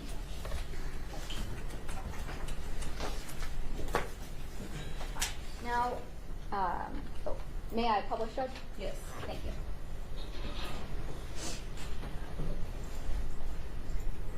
Oh, you turned off sharing, sorry. She won't share screen. Oh, sorry. Thank you. She Okay, so we're looking at People's 22 right now. Tell me, what is it that like these reports just generally start with at the top? Oh snap. So my big sister came in the chat. Hey, Chit Chat with QT. Happy Sunday to you. Thank you so much. I'm telling you, get these little sparkles. It don't have to be money. I'm not saying it has to be money, but I get these little sparkles of like, keep going, keep going. Got my people that show up, and I appreciate it. Thank you so much. It is very encouraging, big sis. Thank you. I'm hoping to be on one of those cutie crew trips one day too. Cutie crew trips one day too. Don't think I ain't watching. I'm in the bushes watching until I can get on one. But thank you so much. The information that is submitted by the agency with the evidence, which is their agency number, as well as the investigating officer, and then we assign a laboratory number to the case. It also has the date received for that evidence and the date the report was completed. And who comes up with the nature of offense? Do you list that? Does the police list that? The agency. Okay. And what about the victims and suspects? Who lists those? They also list those on the paperwork when they submit the evidence. Okay. So in record number 4, what did you do in record number 4? I interpreted and recorded 2 items of evidence that were submitted. What were those items of evidence? A buckle swab from Jarvis Butts and an ID, swabs of an ID card. And what is it that you did to them? What's the process that you did? So I'll give you a general overview of the process. When we receive this evidence in our laboratory, it's usually in a small tube. It's cuttings or swabs from evidence. We then extract the DNA. We see how much is present, and then we make many, many, many millions of copies of that DNA. We can then get a picture of that DNA profile from the evidence or the individual, and we can compare those. So in this case, I received the buccal swab, and for a reference sample or a buccal swab or blood, known DNA from an individual, Okay, I learned what a buckle, what that location was from the weirdest place. Is because people are getting their buckle pieces removed from their faces so they can have more of the sharp cheekbones, y'all. So that's how I learned. Okay, so she's basically swabbing inside his cheek is what I'm but I learned about that because these people keep starting to snatch out their stuff so they can, I don't know what it's called, but that's what they're getting it taken out so they can look like they have high cheekbones and a sunken in face. Everyone has one or two what we call types at each of the locations within the DNA. So when I see one or two at one of these locations, I know that's only one person. If I'm seeing 3 or 4, 2 people in that sample. So for a reference sample, blood or a buccal swab from the inside of someone's cheek, there would only be one individual present because that's directly from that individual. Okay. And what you do, your process doesn't change or alter the DNA in any way, does it? No, everyone has their own unique DNA profile. It is specific only to that person unless they have an identical twin. Every cell in your body has the same DNA profile that is unique to that individual. Okay. So in record number 4, you came up with some interpretations. What does that mean? So when I look at the kind of the picture of that DNA profile, I'll interpret how many people are there and then make comparisons to any known samples and the evidence. Okay. So in interpretation number 1, you obtained a profile from the Jarvis Butts buccal swab. Yes, I did. Okay, and that was sufficient for comparison purposes. Correct. What does it mean to be sufficient for comparison purposes? So the DNA must be above a certain threshold for evidence or references, and in this case that DNA profile was all above that threshold, and it can then be compared to evidence. Okay. And the interpretation number 2, you obtained a DNA profile from ID card swabs, but that was insufficient for comparison purposes. Correct. The amount of DNA there was just too low and did not make it above that threshold, so I couldn't do anything with it or compare it to anything. Okay. So you can say there's DNA there, but you can't compare it to anything. Correct. Okay. And that was the entire substance of record number 4. Is that fair? Correct. Okay. In record number 5, what evidence did you analyze in record number 5? I received earbuds that were submitted as a possible alternate known. Fabric mattress pad cover cuttings. Plastic. Oh, there we go. Okay. The tissue, the fabric mattress pad cover cutting, plastic mattress cover piece. That's where, okay, I was like, what did she have? What did they give her? Because I'm like, okay, ID, fine, ID, not so much, possibly. Okay, yeah, that makes sense. Very tragic reason why, but it makes sense. Mattress cover piece. That's it. And these earbuds, alternate known. What does it mean? What does alternate known mean? When there isn't a known sample from an individual, occasionally they can bring in, an agency could bring in an alternate known. Usually this would be a toothbrush or something that you knew belonged to them, a comb or something along those lines. And then we could use that as an alternate known for that individual as their known sample. Okay, so as opposed to there's a straight buccal swab from them or a hair strand from them. Generally, buccal swabs or blood samples are used as references for known samples. And in this case, do you know what alternate known you received? There's an alternate reference known possibly for the victim in the case. Okay. Would an alternate known, could that also be like a blood card from the birth? Yes, there are blood spot cards taken at birth that can be obtained from hospitals to be used as known samples. Okay. Okay, Jamie says there was a mattress / pull-out type bed or something of that sort in the garage he worked at, if she remembers correctly. Okay. So it'd be a known sample. Correct. Okay. And your results. And sorry, I don't even know if my brain said Jacqueline or Jamie, but I meant Jamie said that. In this case, in your interpretations, you stated there was a DNA profile obtained from the earbud swabs that was not sufficient for comparison purposes. Is that the same thing that you were saying?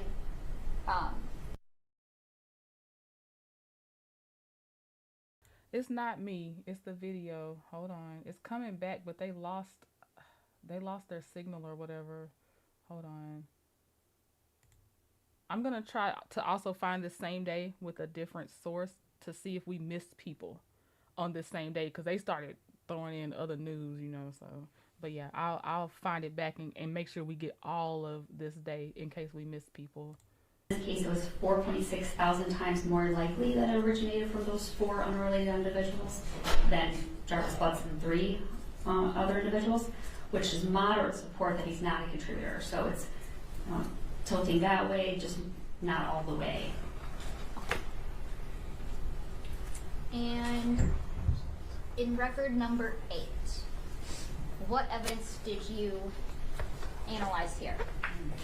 I received black hoodie stain swabs,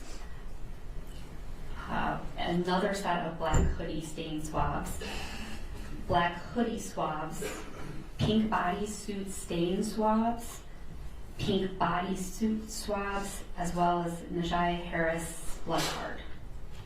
Okay, and so y'all know for sure a sneaker and that pink, as the search and recovery or search and rescue guy called it, he did Border Patrol, he called it it looked like a onesie to him. So y'all know he found that in some brush by I think it was a river, it was a body of water.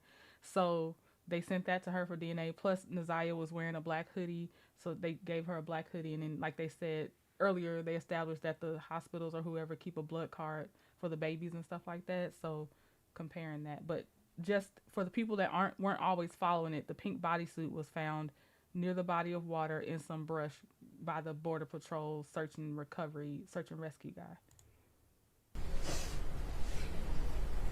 Now, what kind of testing did you do in record number 8? The same as the previous records. Okay, and that's autosomal DNA? Yes. Okay. Now, going through this, you were able to have a sufficient amount of DNA for comparison for Ziyah Harris's blood card? Correct. Okay. And in your second interpretation, this is as it relates to black hoodie stain swabs. This is the 5AD stain swabs. What were your hypotheses here?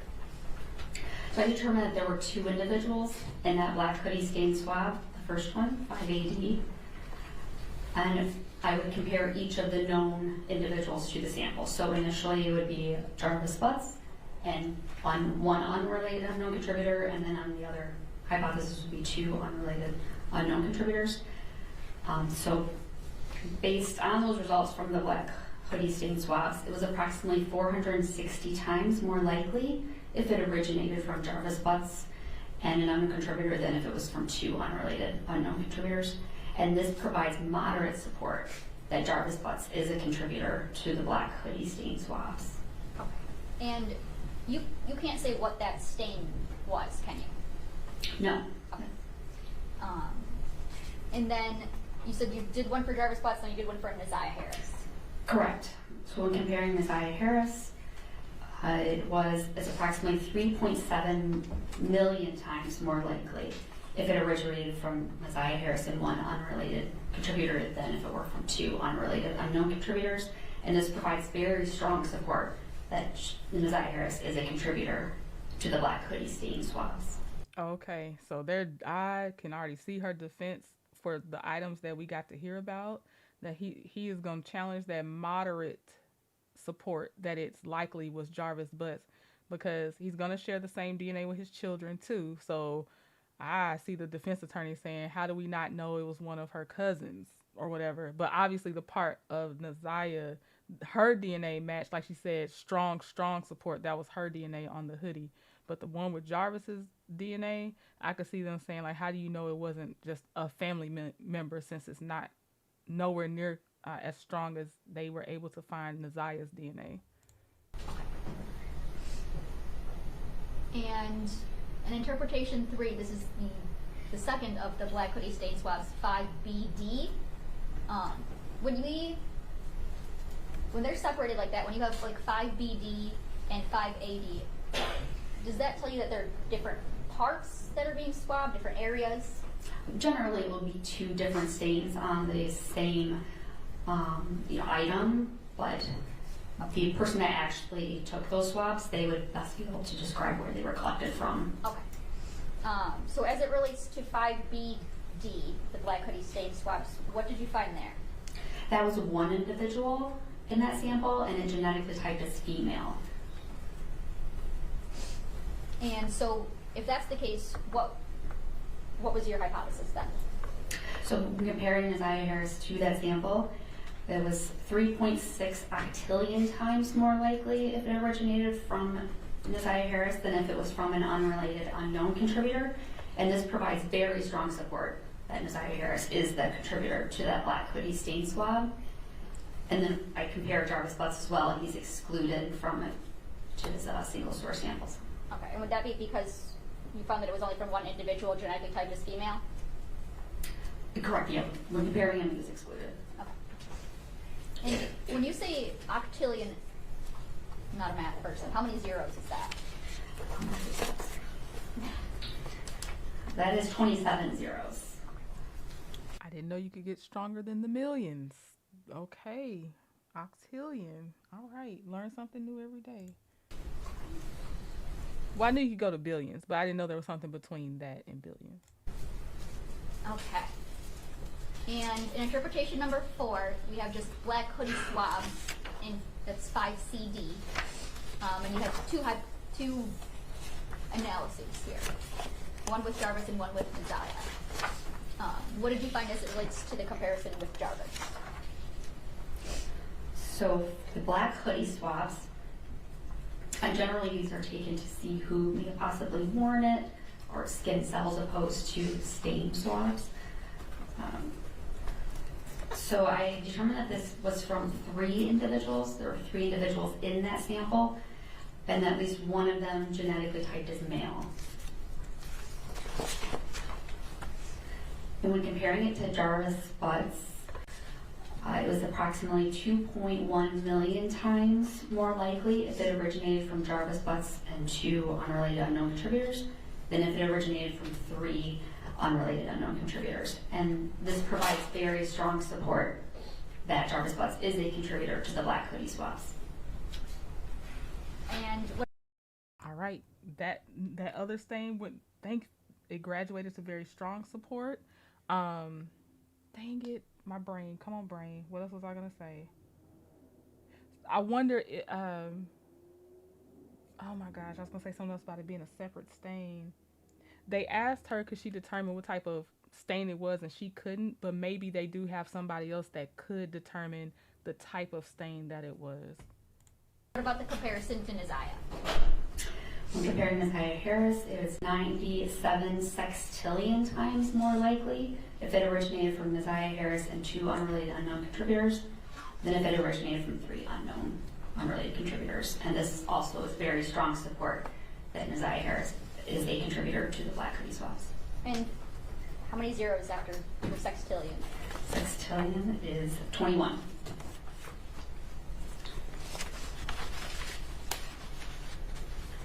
And just for reference, anything over 1 million is considered very strong support.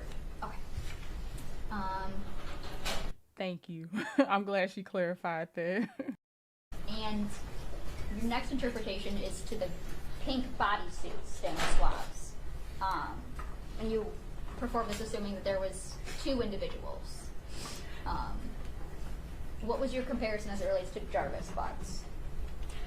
When comparing to Jarvis Butts, it was 6.3 times more likely if it originated from Jarvis Butts and 1 unrelated unknown contributor than if it originated from 2 unrelated unknown contributors. And this provides limited support that Jarvis Butts is a contributor to the pink bodysuit stain swabs. Okay. And as it relates to Ziyah Harris? It is approximately 60 septillion times more likely if it originated from Ziyah Harris and 1 unrelated unknown contributor than if it originated from 2 unrelated unknown contributors. And this provides very strong support that Ziyah Harris is a contributor to the pink bodysuit stain. How many zeros in septillion? Septillion is 24.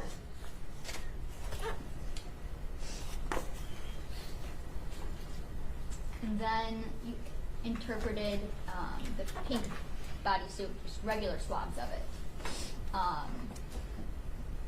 And you determined that there was 2 individuals, at least 1 was typed as male. Correct. Tell me your comparison with Jarvis Butts.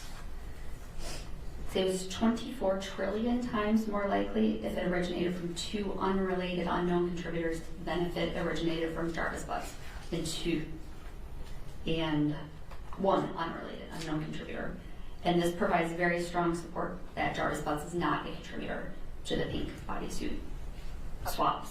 And you had said previously just the swabs of items, you said they're more related to like a wearer ID type thing? Generally, if it's a possible stain, blood stain, semen stain, it'll have the word stain. It's just swabs of. Generally, it is just swabs looking for who was possibly wearing that item. But I did not take the swab, so that person would be able to tell exactly. Okay. And for the comparison with Ziyah Harris, what did you find there? It was 150 sextillion times more likely if it originated from Ziyah Harris and 1 unrelated unknown contributor than if it was originated from 2 unrelated unknown contributors, which is very strong support that Ziyah Harris is a contributor to the pink bodysuit swabs. And I think we said previously that was 21 zeros. Sextillion, yes. Okay. And what were your findings as it relates to interpretation number 7 of the fabric mattress pad stain cover? So in the earlier report, we did not have a known sample from Ziyah Harris, so I went back and compared her to those previously submitted evidence samples, one of which was the fabric mattress pad cover stain, which she was excluded as a contributor to that stain. Also, yeah, you can be. Also to the plastic mattress cover piece swabs, which you'll remember that was 4 individuals. When comparing her, it was 430 million times more likely if it originated from 4 unrelated unknown contributors than if it originated from Ziyah Harris and 3 unrelated unknown contributors. And this was very strong support that Ziyah Harris is not a contributor to that plastic mattress cover piece swabs. The final was the shower drain swabs. That was also 4 individuals. And that was 13,000 times more likely if it originated from 4 unrelated unknown contributors than if it originated from Ziyah Harris and 3 contributors. And that was strong support that Ziyah Harris is not a contributor to those shower drain swabs. Okay, so the plastic mattress cover, the mattress, the shower drain, they're saying for the swabs that they took, they didn't. It's more likely than not that was not Ziyah's DNA. It was hers on her pink jumpsuit, on her hoodie, and they also have strong support that Jarvis's DNA was on her hoodie. That's what I'm hearing so far, but his DNA was not on the pink jumpsuit. And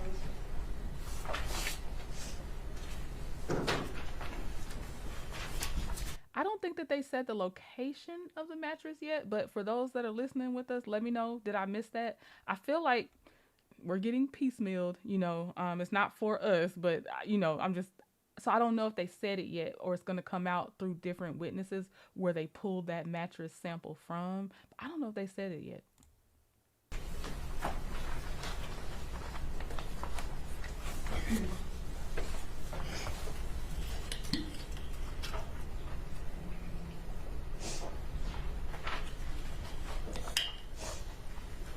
She must have to testify all the time. She brought her own beverage.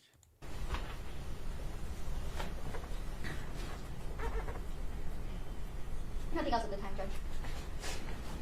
Okay, Ross.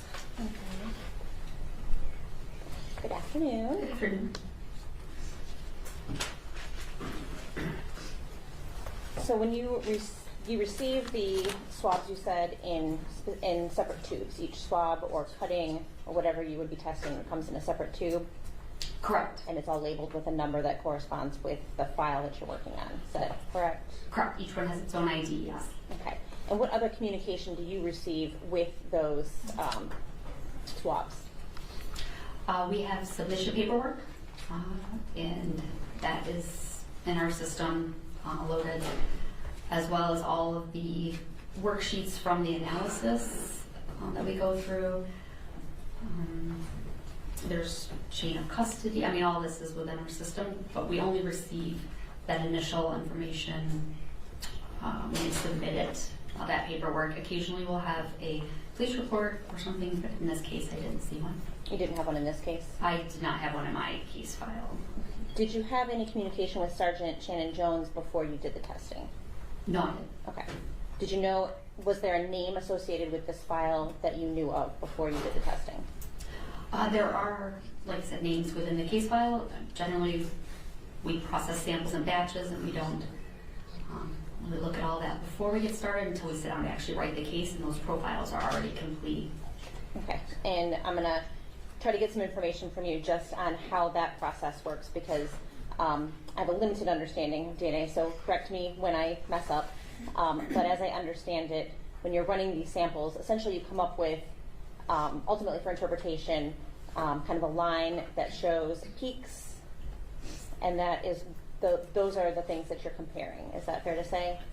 So we look at 24 different areas within the DNA, and 2 of those will just give me the sex of the individual, if they're male or female, if there's a male included.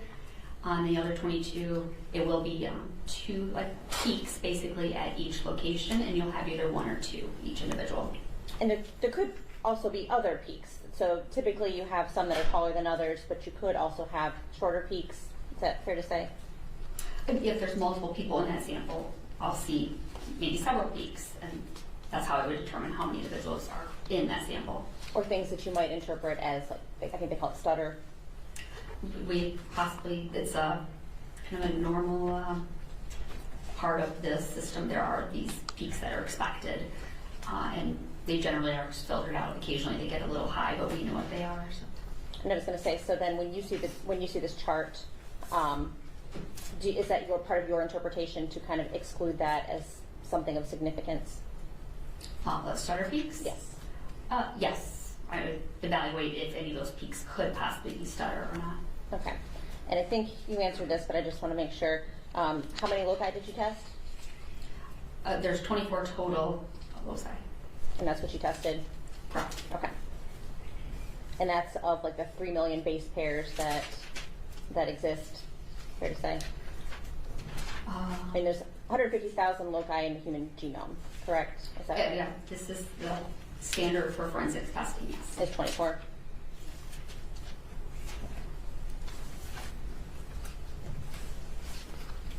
And so I think you indicated in almost all the things that you tested, there were mixed samples, except for the 2 initial, the buccal swab and the ID card. Is that fair to say? More than one contributor? Yes, except for the mattress stain swabs, I believe was a single contributor. Otherwise, yes, okay. More than one individual.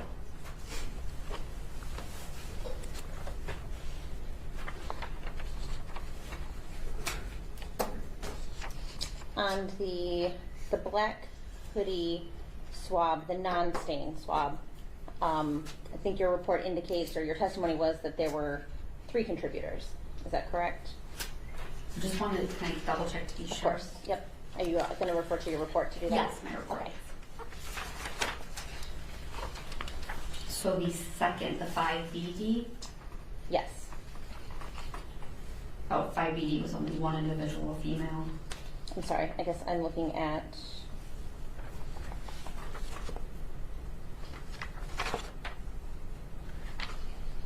The hoodie swab's not the stain, you said? Correct, Yes, yes. that was determined to be 3 individuals present. Okay. And I think your report says that at least one was male. Correct. I can't determine how many males, just that at least one is male because there was a variety in the sample. Okay. So fair to say there could have been 2 male contributors and 1 non-male, 1 female contributor. Yeah, all I know is it's at least one in those 3. Okay. Okay, I'm listening. I didn't say anything, but I'm listening to the other defense attorney asking her questions right now. And so, remember, goal is to cast doubt. I wonder, are they going to try to bring in doubt by saying that it wasn't Jarvis, it was the business partner, which I don't remember his name, but he's the one that had the ankle monitor on him. And they're saying, like, okay, so you're saying all you could determine on that was that it was at least 2 male contributors and not just 1. So I wonder if they're going to cast some doubt to just try to say maybe it wasn't Jarvis, but it still was a man, but not Jarvis or something. And then she's talking about the whole stutter peak thing, and she did more research than she tried to let on. But yeah, and then she was like asking, there's so many 100,000 whatevers, but y'all evaluate 24, and the witness clarified 24 is the standard for forensics. So I still hear the cast and doubt strategy in here.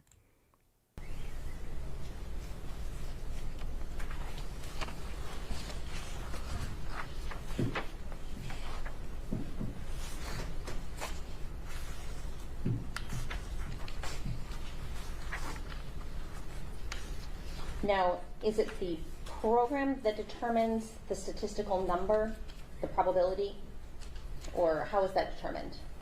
I determine how many individuals are in the sample, and then the software determines that likelihood ratio. Okay.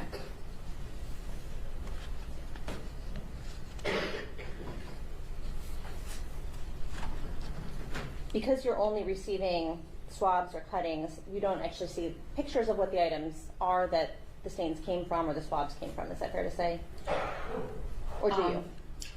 They are in the case file. I did see them in this case.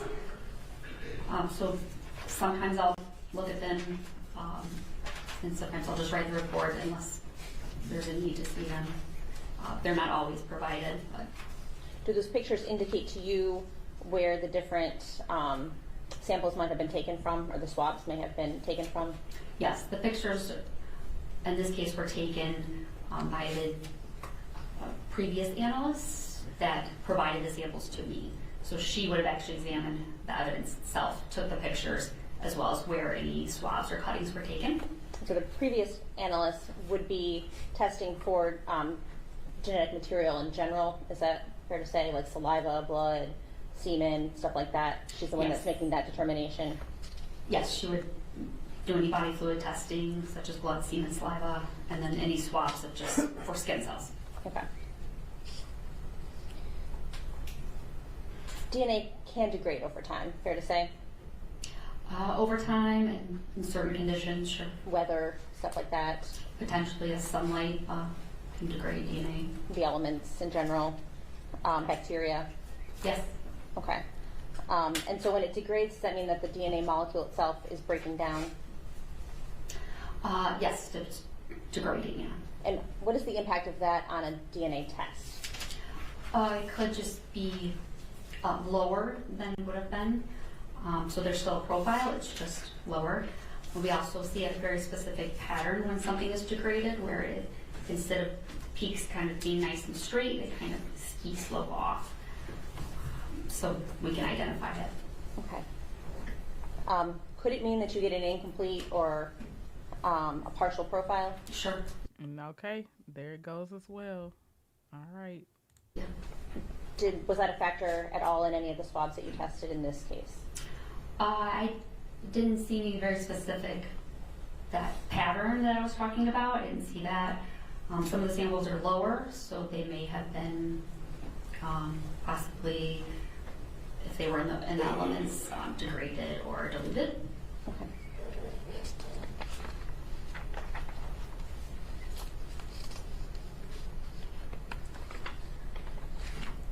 Okay, so definitely I could see them leaning on that fact about it's not the greatest circumstances to have those DNA samples to be tested and be accurate.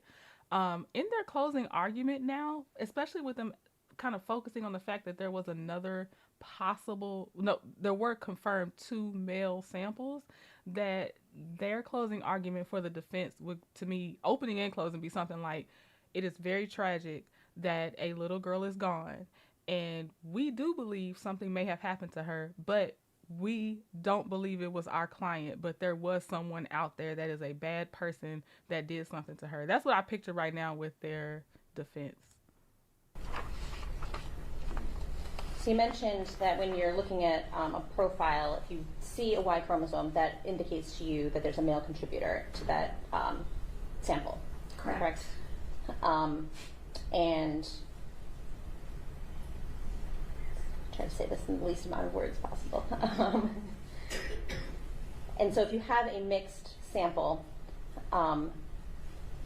you can do, or one of the ways to determine the male profile would be to use a Y-STR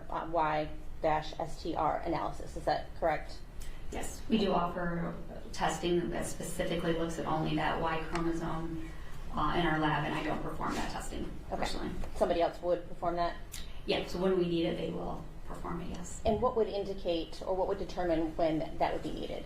Generally, it's in samples where it's a mixture usually from a female, like say a body swab, and there's so much of her DNA, it's overwhelming the small amount of male DNA present. So they can do this testing to only look at that Y chromosome, so that large amount of female DNA kind of isn't in the way. And so this would be done for something like skin cells or saliva or some DNA, some genetic material that's not specific to males. Is that correct? Like you wouldn't need to do that kind of a test on semen or something that's only going to come from a male. It's any sample where there's just an a large amount of female DNA, but a very small amount of male DNA is generally when we use the testing. Okay. Would you use it if there were multiple suspected male contributors? I don't want to speak to that test, like when we would use it, since I don't do it. Okay. Is it possible to use that, or would that be helpful in general? I have no idea. Okay. You're not familiar with? No, I mean, I have the basic understanding.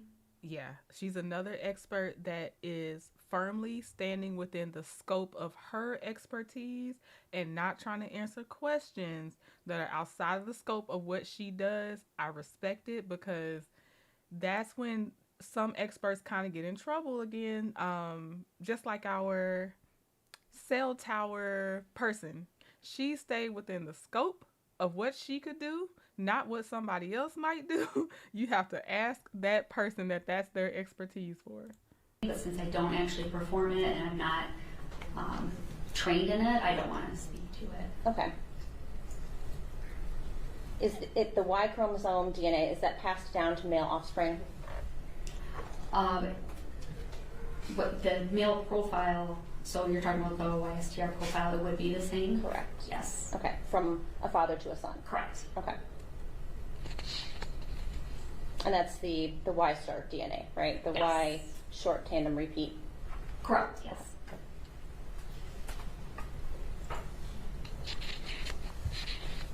And see, this is again why I think they might say it was his son or something, because they share similar DNA, that it it's not specifically Jarvis. That's why I just feel like they keep asking those types of questions. And so you could have a similar Y-star profile between a father and a son because that chromosome is being passed down almost completely unchanged. Is that fair to say? Or is it correct scientifically? She told you she doesn't do Y-star. I don't know what her answer's going to be right now, but she just said, I'm not comfortable with the Y-star part of this. Scientifically, they would have the same, without any mutations, that father and son would have the same Y profile. Okay. But in autosomal testing, they would not. And when you were doing your testing on these samples, you had 2 known profiles, correct? Correct.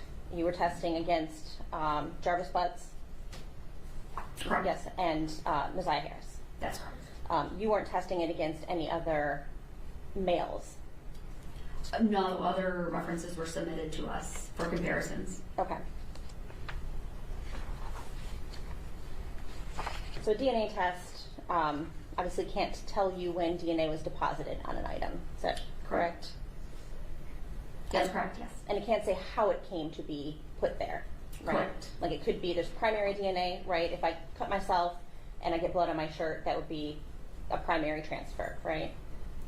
Yes. If I then touch something and get blood on that, then the blood that's on the, say it's on my paper, the blood that's on the paper then would be a secondary transfer. Yeah, like from your shirt? Yes. Correct. Or say if I hand my pen to Mr. Riggins here, and then he hands it to somebody else, that would be a third. Is that correct? It's the transfer of the DNA. So I touch this primary, then you come and touch it, and my DNA's on it, that would be secondary. And tertiary would be then that DNA moves again. Of course, each time DNA is transferred, it's lower and lower generally. Okay. And so then if Mr. Riggins walks away with my pen and leaves it in another room and somebody picks up that pen and uses it, in theory, they could be tested and have my DNA on them, correct? Possibly. Even if we were never in the same room together. Correct. Okay. Okay, there's the other one. He could have touched her clothing, but because someone else brought it, they just had it in the car he shared with them. So like, you know how he was using some of their cards and stuff, and like, oh, her hoodie would just happen to be in there, so he moved it. Her DNA gets on him. I feel like these are some of the ways we're headed. Just guessing.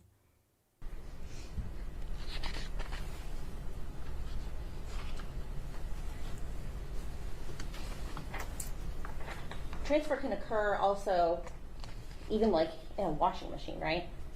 Possibly. So if clothes are washed together, which is kind of illogical, right? You're washing something, but in reality, my clothes and Mr. Riggins' clothes could be washed together, and his DNA could transfer onto my clothes just by virtue of being washed in the same cycle? Correct. Okay. Wait just a second.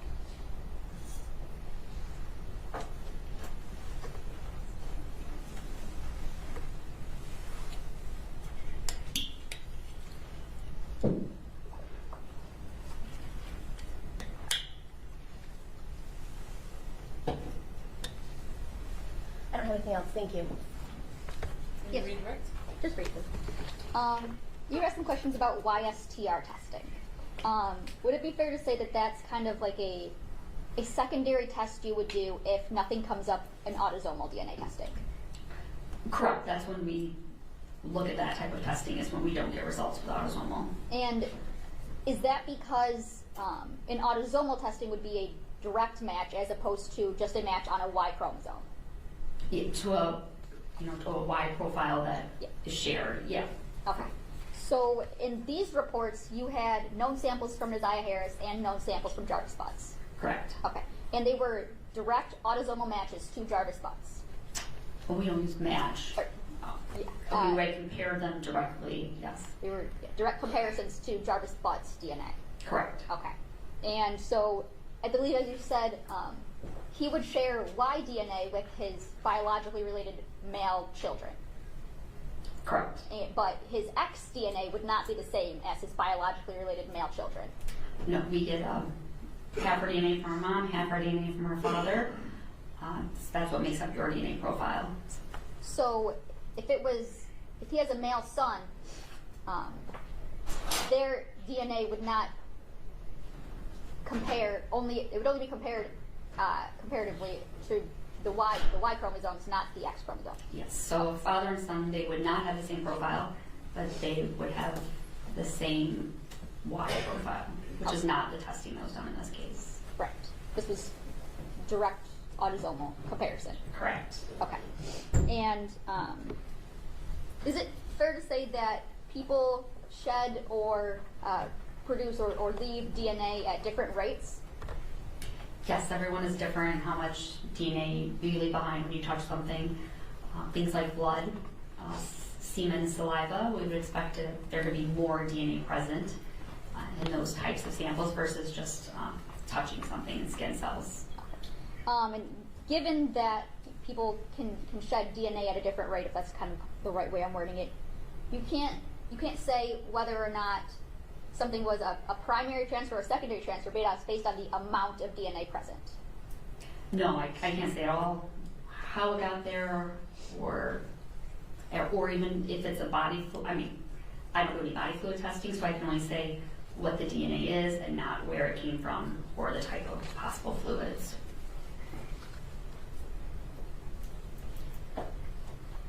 Nothing further, Judge.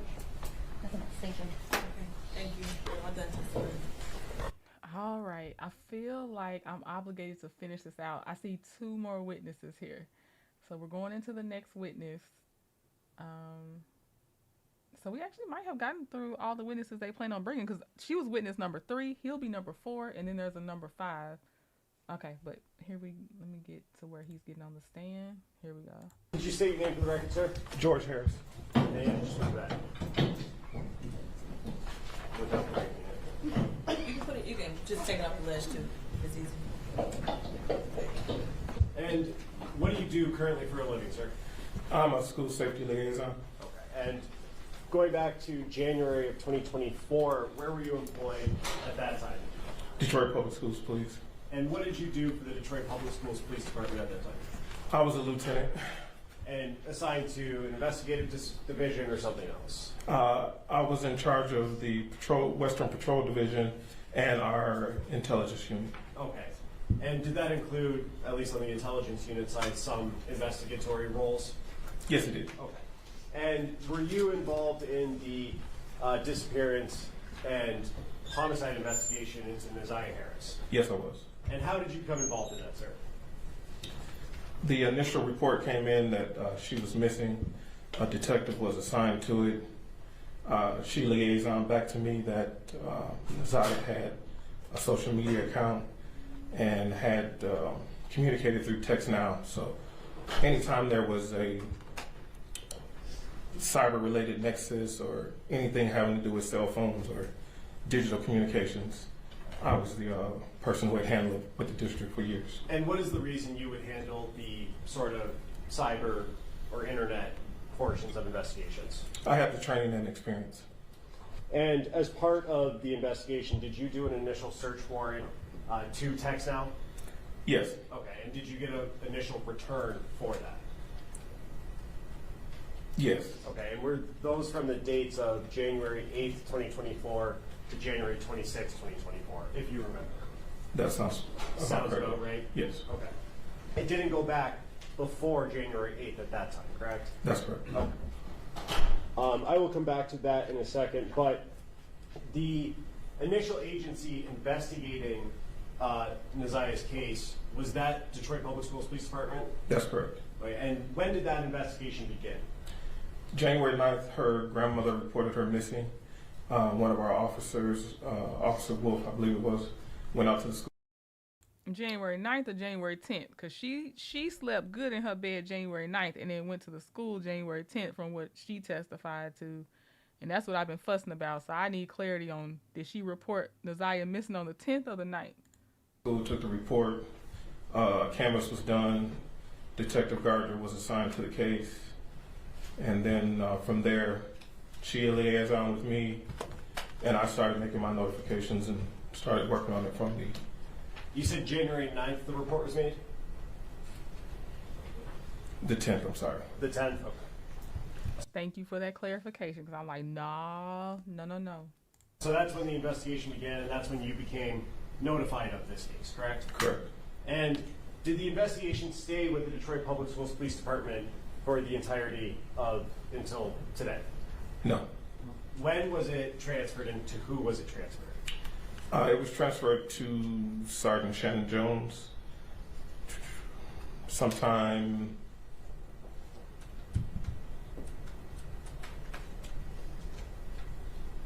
I don't remember the exact date, but it was later in January, maybe early February. Okay. So when we're getting closer to that 30-day mark. Around a month? Yes. Okay, and what was the reason it was transferred to DPD? There have been no sightings, nothing had been heard from her. At that point, the other agencies that I brought in, we ended up shipping it over once. We received some more calls from DPD. The commander of the 5th Precinct had called me, and we just got together with Detroit, my chief and I, and the deputy chief, and then they decided they were going to take it over because it appeared that she was not going to be recovered alive. Okay. And in the course, to your knowledge of the initial investigation by the Detroit Public Schools Department, was there any activity from Ziyah on social media after January 9th? Not from Ziyah, no. Now, you said earlier that after it was transferred to the Detroit Police Department, did you receive a call regarding, from Sergeant Jones, regarding a request to confirm an ID that was found, a school ID? Yes. Okay, and did you receive a copy of that picture of the ID to confirm it? Yes. Okay.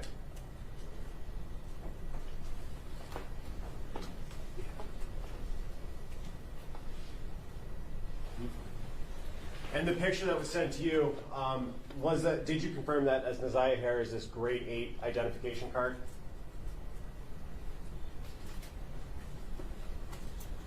If you don't remember. I'm not sure Okay. what grade she was in, but yeah, it was her identification card. All right. May I approach that? Yes. Approaching with what's already been admitted as Exhibit 40. Does that look similar to what you were asked to confirm? Yes. And that one you went into, did you go into the school system to confirm that that was Ziyah's ID? Through an intermediary, but yes. Okay. And in the bottom corner of one of that, it says grade 8, correct? Yes, it is.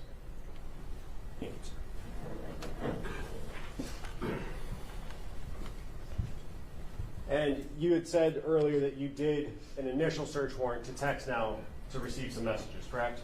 It started out as exigent circumstance request, but yes. Okay. And may I approach again? Yes. Just the last page of the one. I'm approaching with what's already been admitted as Exhibit 16.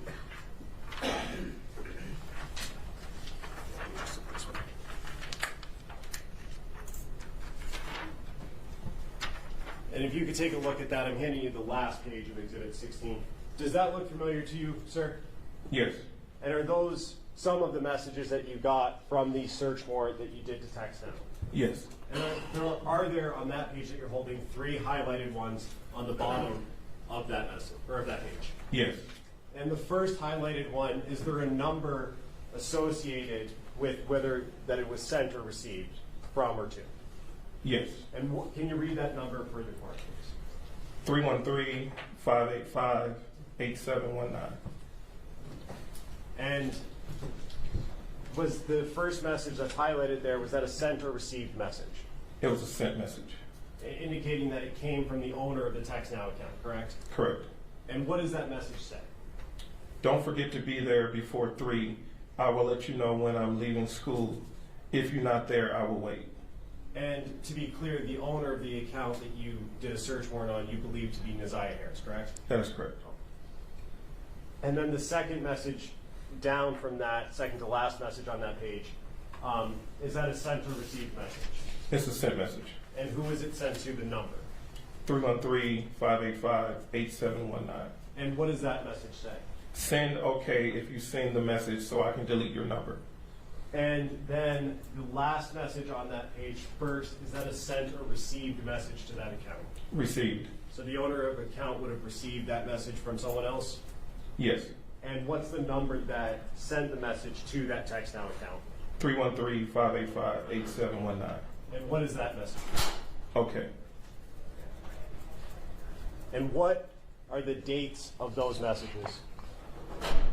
January 9th, 2024. And when the owner of that account received that last message of okay, what date and time did she receive that on?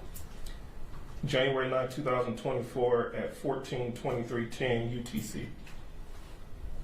And the UTC would be 4 hours ahead at that time from the local time?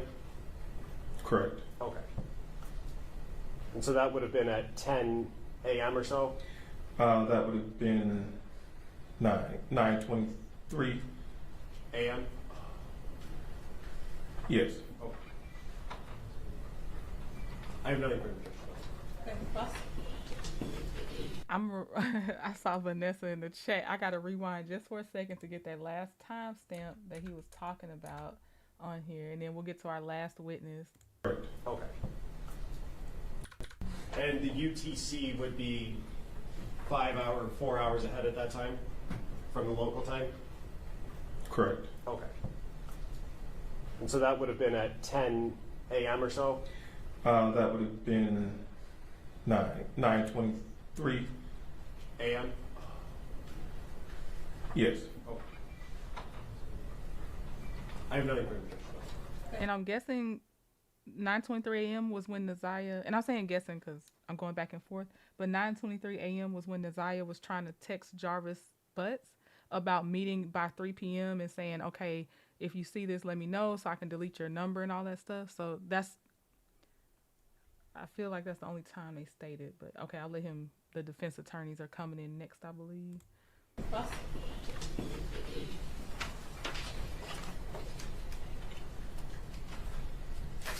Is it Sergeant Harris? I'm sorry. It was Lieutenant It Harris. was Lieutenant, I'm sorry. I want to get that right. So, did you learn about this case through Detective Gardner? You learned about it from somewhere from the school, or how did it land on your desk? Can you? So the grandmother went to the school called Officer Wolfe, who works that area, and then whenever we have a missing student, we always dispatch a detective. Okay, so it was Officer Wolfe who was initially dispatched to the school. Correct. To do kind of an initial intake or interview, Yes. so to speak. Okay. And you're familiar that he did that? Yes, he generated a report and did that, and then Detective Adele Gardner took over from there. So when Officer Harris, Wolfe. Wolfe came back with his report, he passed, essentially, the report indicated what he did on the case and then handed it off to Detective Gardner. No, Detective Gardner responded to the scene before he even came back and did the report. Okay, so Detective Gardner was also involved in some of the things that Officer Wolfe did. Yes, the canvassing and talking to people, yes. Okay, that's what I was going to get to next. So you're familiar that at least Detective Gardner and Officer Wolfe went out to the 3 Mile Drive location at Cornwall where the bus stop was and canvassed that area. Not just them, but other officers, yes. Others too, okay. Did any of the officers in DPS interview the teacher that was in Ziyah's class that day? Yes, I believe so. Yes, do you know who it was? It would have been Detective Gardner. And do you know if Detective Gardner has authored a report? She would have case notes and interview statements of everybody she interviewed. Okay.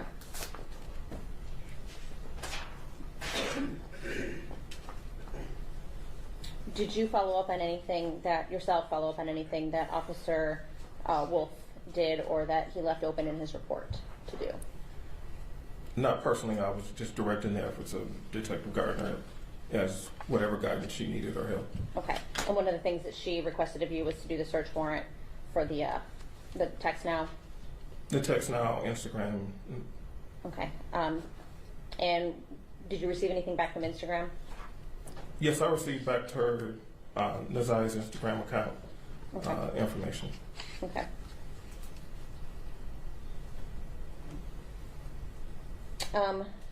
Now, ultimately, you came into possession of Ziyah's laptop. Is that correct? You talking about the one she uses at school? Correct. Yes. And how did you take possession of that? I sent Detective Gardner over to the school to pick it up. It was at the school? Yes. Okay. Do you know where at the school? with all the rest of the laptops the kids use. Okay, so they leave the laptops there every day at the end of the day? Yes. Okay. Do you know if anybody from your unit or searched anywhere in the classroom, like lockers or areas where like coats and other things, bags, backpacks, lunch boxes, that kind of thing are stored? That would have been standard to have to search where her locker was, her classroom, any of that stuff. It would have been We would standard. search the whole school to make sure that we found kids hiding in the school before they were going missing. So we would search the entire school, surrounding area, that route to and from school, things of that nature. Can you say for sure that that was done here, or just that should have been done because That should have been done. Okay, but you can't say for sure that you didn't do it. I didn't go to the scene. Okay. Okay, now that's a good question because y'all, like I've been fussing about that retired cop. I'm trying to go back to my notes because I remember a lot of things he said he didn't do. Derek Wolfe. Yeah, Derek Wolfe was the retired cop, it looks like. Let me make sure I got this right. Maybe it wasn't Wolfe. Hold on, I'm trying to see. Yep, this is him because I wrote down in quotes, I was about to retire. So did Ziyah get on the bus that afternoon? Did not record the names of who he spoke to on the official missing report. He said he spoke to a couple of students. He didn't record names. And I feel like they asked him, did he go by the cubbies and all that other stuff?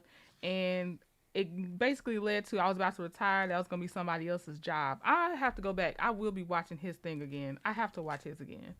Because she's saying, is it standard or did they actually do it? And since Wolfe was the one that was supposed to do it and he was phoning it in, from how my opinion on how he testified, he was phoning it in. So, fair question. And you haven't read a report that indicated somebody else did it? Is that fair to say? That's fair to say. Okay.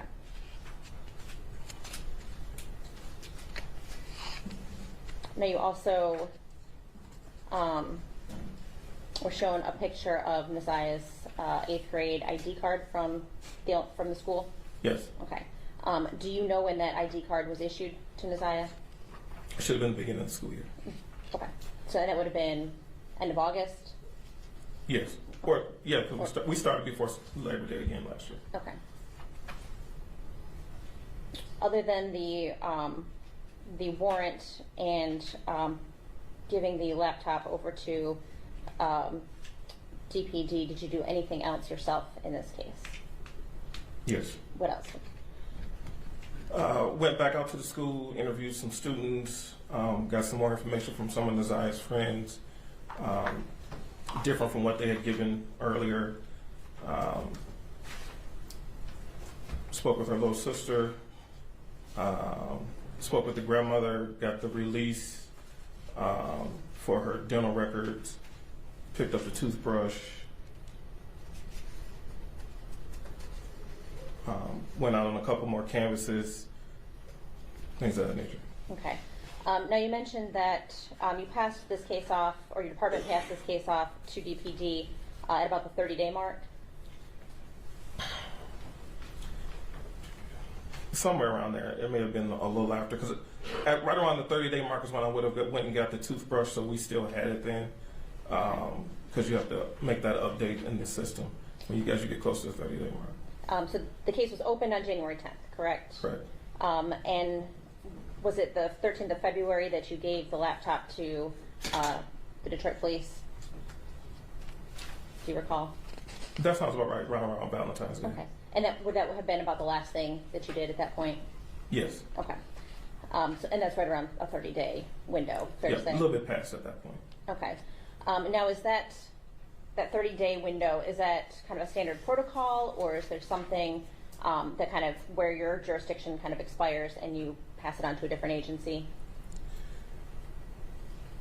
I would say no, because I had been with the school police since 2011, and this was the first missing we hadn't recovered within a couple of days.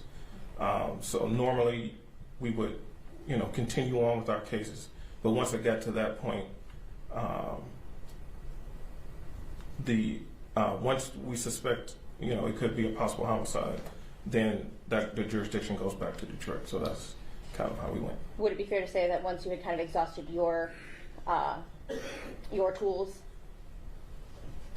I guess, yeah, that's one way to look at it. Okay. Could you hand it off to a different agency before 30 days? Could you decide within 2 weeks we aren't Okay, she's asking a good question because Jamie just said, why in the world do they let a missing child go for 30 days before handing it off? That's crazy. And then the defense attorney asked, could you have handed it off earlier? So, okay, it's lining up. Coming up with any leads, we should give this to a different agency for more assistance. We could, yes. Okay. I think that's all I have. Thank you. Very briefly, Judge. Ms. Quick asked you about recovering a laptop. That was done in this case. Ziyah's laptop was recovered, correct? Yes. And did you or did someone else or DPS recover a tablet that belonged to Ms. Ziyah as well? Yes. Okay, and where was that recovered from? The school or somewhere else? From the grandmother. From the grandmother? Yes. And that would be Annette Harris? Yes. Okay. Nothing further, thank you. Okay, you are done. Thank you. Thank you. Okay, is he the last one? No, there's one more guy.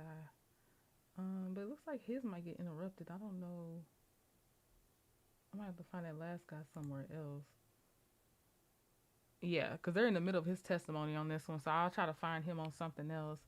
Jacqueline says, because literally black children are treated differently when reported missing. What did he, hold on, what did he answer on that last part? What did he say? Hold on. What was his answer? Dispatch a detective. Okay, so it was Officer Wolfe who was initially dispatched to the school. Correct. To do kind of an initial intake or interview. Yes. So to speak. Okay. And you're familiar that he did that?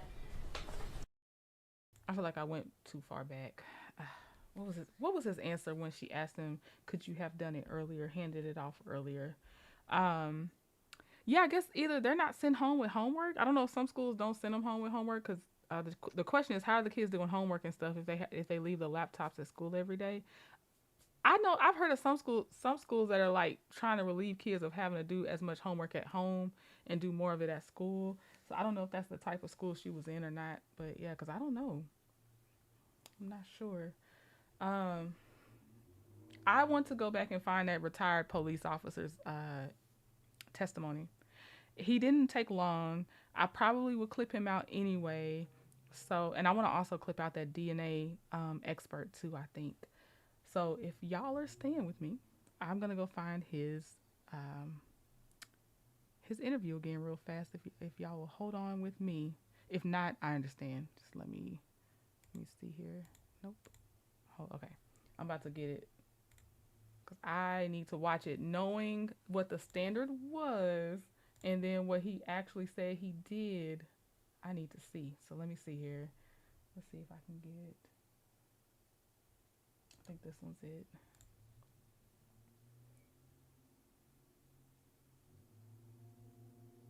Oh, here you go. Hold on. At least 24 hours. Okay, let's get him where he first come up on the stand.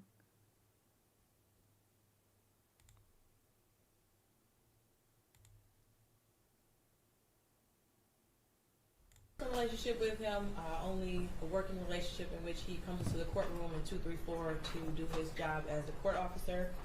I want to make sure with the people in defense there's no objection to me hearing his testimony today. No objection. Okay, I'll swear you in. You swear to tell the truth, the whole truth, and nothing but the truth. Yes. Okay, you can begin. Can you state your name for the record, sir? Derek Wolfe. And what do you do for a living currently? I work at 36 District Court as a court officer. And how long have you worked at 36 District Court? 2 months. And prior to that, where did you work at? Detroit Public School Police Department. And how long did you in total work for the Detroit Public Schools? 17 and a half years.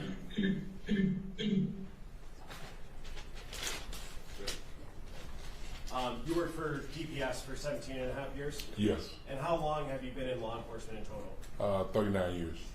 Before DPS, who did you work for? I retired from Detroit Police Department. And what were some of your common roles and responsibilities at the Detroit Public Schools Police Department? All right, since I probably will be clipping this part out, this is more said for the rewatch audience than the people that are watching live right now. But we just finished watching a different lieutenant that was saying what their detectives or their police officers should do when a child goes missing from the school. And this witness that's on the stand now, Derek Wolfe, he was the cop that was on duty at that time, and his testimony seemed very lackadaisical, nonchalant, that he wasn't doing what is even standard, let alone anything extra. But just the professional part of what he should be doing seemed like he didn't really care, because he's going to say, I was retiring, handed that off to somebody else. So I just want to watch him again now that I've seen what was expected from him based on the testimony of Lieutenant George Harris. We go to the school. Sometimes we talk to the kids. We take care of the building, take care of the principals, we take care of the family, and make sure everybody's about the law. Oh. And in January of 2024, what was your assignment at the DPS Police Department? I was assigned to investigations. And as part of that assignment, does that include going out and taking reports from people who are making police reports to the school police department? Yes. I want to direct your attention to January 10th, 2024. Did you go to J.E. Clark School in Detroit? Yes. And what? All right. Ziyah Harris went missing January 9th, 2024. They were notified via the school on January 10th, 2024. What was the reason you went there, sir? I got sent there by my lieutenant about a missing 13-year-old young lady from the school. And when you went there, did you speak with someone who was making that report? Yes. Who was that person? I talked to her guardian, her grandmother, which is her guardian. And is that Annette Harris? Yes. And in terms of taking that report, what's that process like? I don't want to go into what anybody said to you, but what information are you looking for to gather to put into your report? Okay, I'm making a missing report. So I asked Ms. Harris, when's the last time you seen her daughter? Her granddaughter. Description of what she have on. Has she ever been missing before? Does she have a boyfriend? Or she have friends she might go by the house and stay? Things of that sort. And did you ask Ms. Harris all of those questions and get her answers? Yes. And then did you write an actual report? Yes. Okay. After you write that report, do you have any role in actually investigating to attempting to locate the missing person? Yes. Okay, what did you do after writing the report? After I did the report, I canvassed the area looking for this young lady, although she was gone for at least 24 hours because she was missing the day before. And then from that point, we didn't find anything. So I found out the bus number that she was on. I got the video, and it shows what she got off the bus at Cornwell and 3 Mile. You said Cornwell and 3 Mile? Cornwell and 3 Mile. Okay. And from that point, like I said, we went to the house, talked to the guardian again, talked to some of the people in the house, and then we went on in and let it go from there. Sorry, just to be clear, you keep on saying we. Are you doing these things with a partner? Yes. And who is that partner? Dale Gardner. Okay. Judge, may I approach? Yes. I'm approaching with what's already been admitted as People's Exhibit 2. Do you recognize that, sir? Yes. And what is that is contained in Exhibit 2? A school bus. And is that a still shot from the video that you pulled or that you received? Yes. Okay. And that's the bus that you identified that Ziyah Harris was on? Yes. Okay.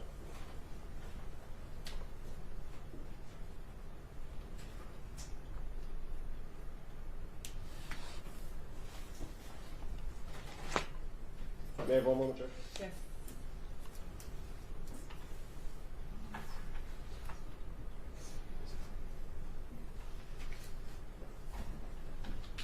I have another question. Okay, cross.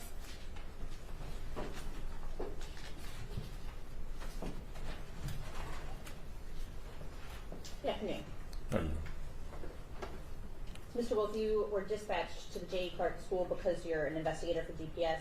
I was not dispatched. The lieutenant came to the office and told us to go by the school for the missing. Okay, so you were requested, your presence was requested at the school? Yeah, from my lieutenant. You don't have an office within the school? No. So you're not like the school resource officer, per se? No. Okay. And you said you met with Ms. Annette Harris on the 10th? Yes. And that's of January of 2024? January, yes. But that was early in the morning? Around between 11 and 12. So school was in session at that time? Yes. Did you speak with the teacher who was in Ziyah's classroom on the 9th of January? No. Did you speak with any of... This is where, when my first watch, I think my flag started going up. My red flag started going up, so I'm writing it down. Did not speak with teacher. It wasn't that bad yet, though, at this point on my first watch. But it was like, okay, you know, all right. Ms. Ziyah's known friends? In the investigation, yes. You did. Who did you speak to? I can't recall that. Did you write them in a report? No, not in this report. Okay, so you spoke with folks, but you didn't record their names? I recorded it probably on my run sheet, but not inside the missing report.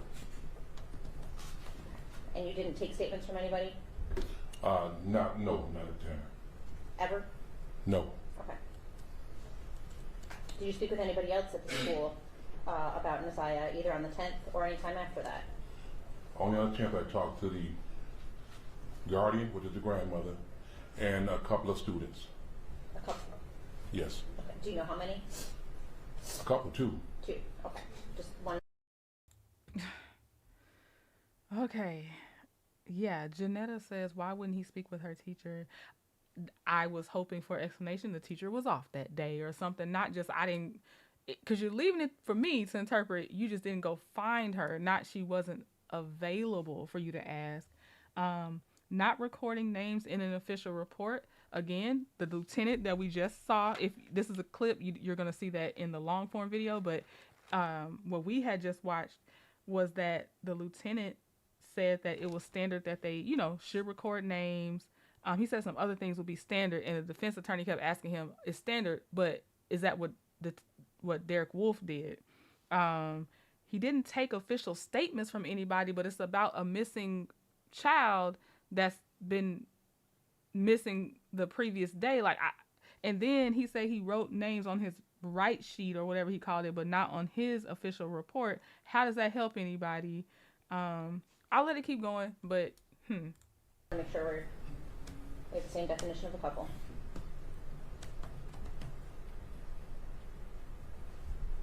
And you said you canvassed the area? Yes. What area did you canvass? The 3 Mile area. We were all around there, checking the alleys, knocking on doors, seeing if we can get some video, doorbell, camera footage, things like that. 3 Mile, is that 3 Mile Drive? 3 Mile in Cornwall, that area. Okay, and that's where the bus stop was? Yes. Where Ziyah would have gotten off the bus? Yes. Okay. Anywhere else around the school? We checked around the schools. We checked on, matter of fact, on her street as well. We didn't find anything.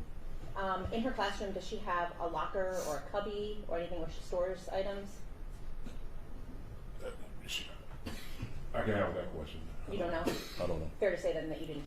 okay. He doesn't know if she even has a cubby.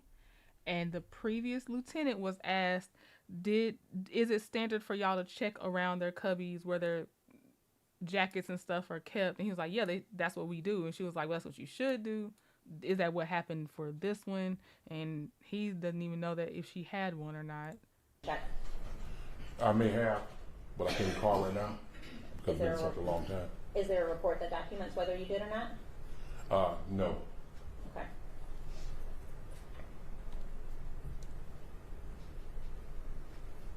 And after you did the canvass of the area of 3 Mile Drive in Cornwall, what else did you do?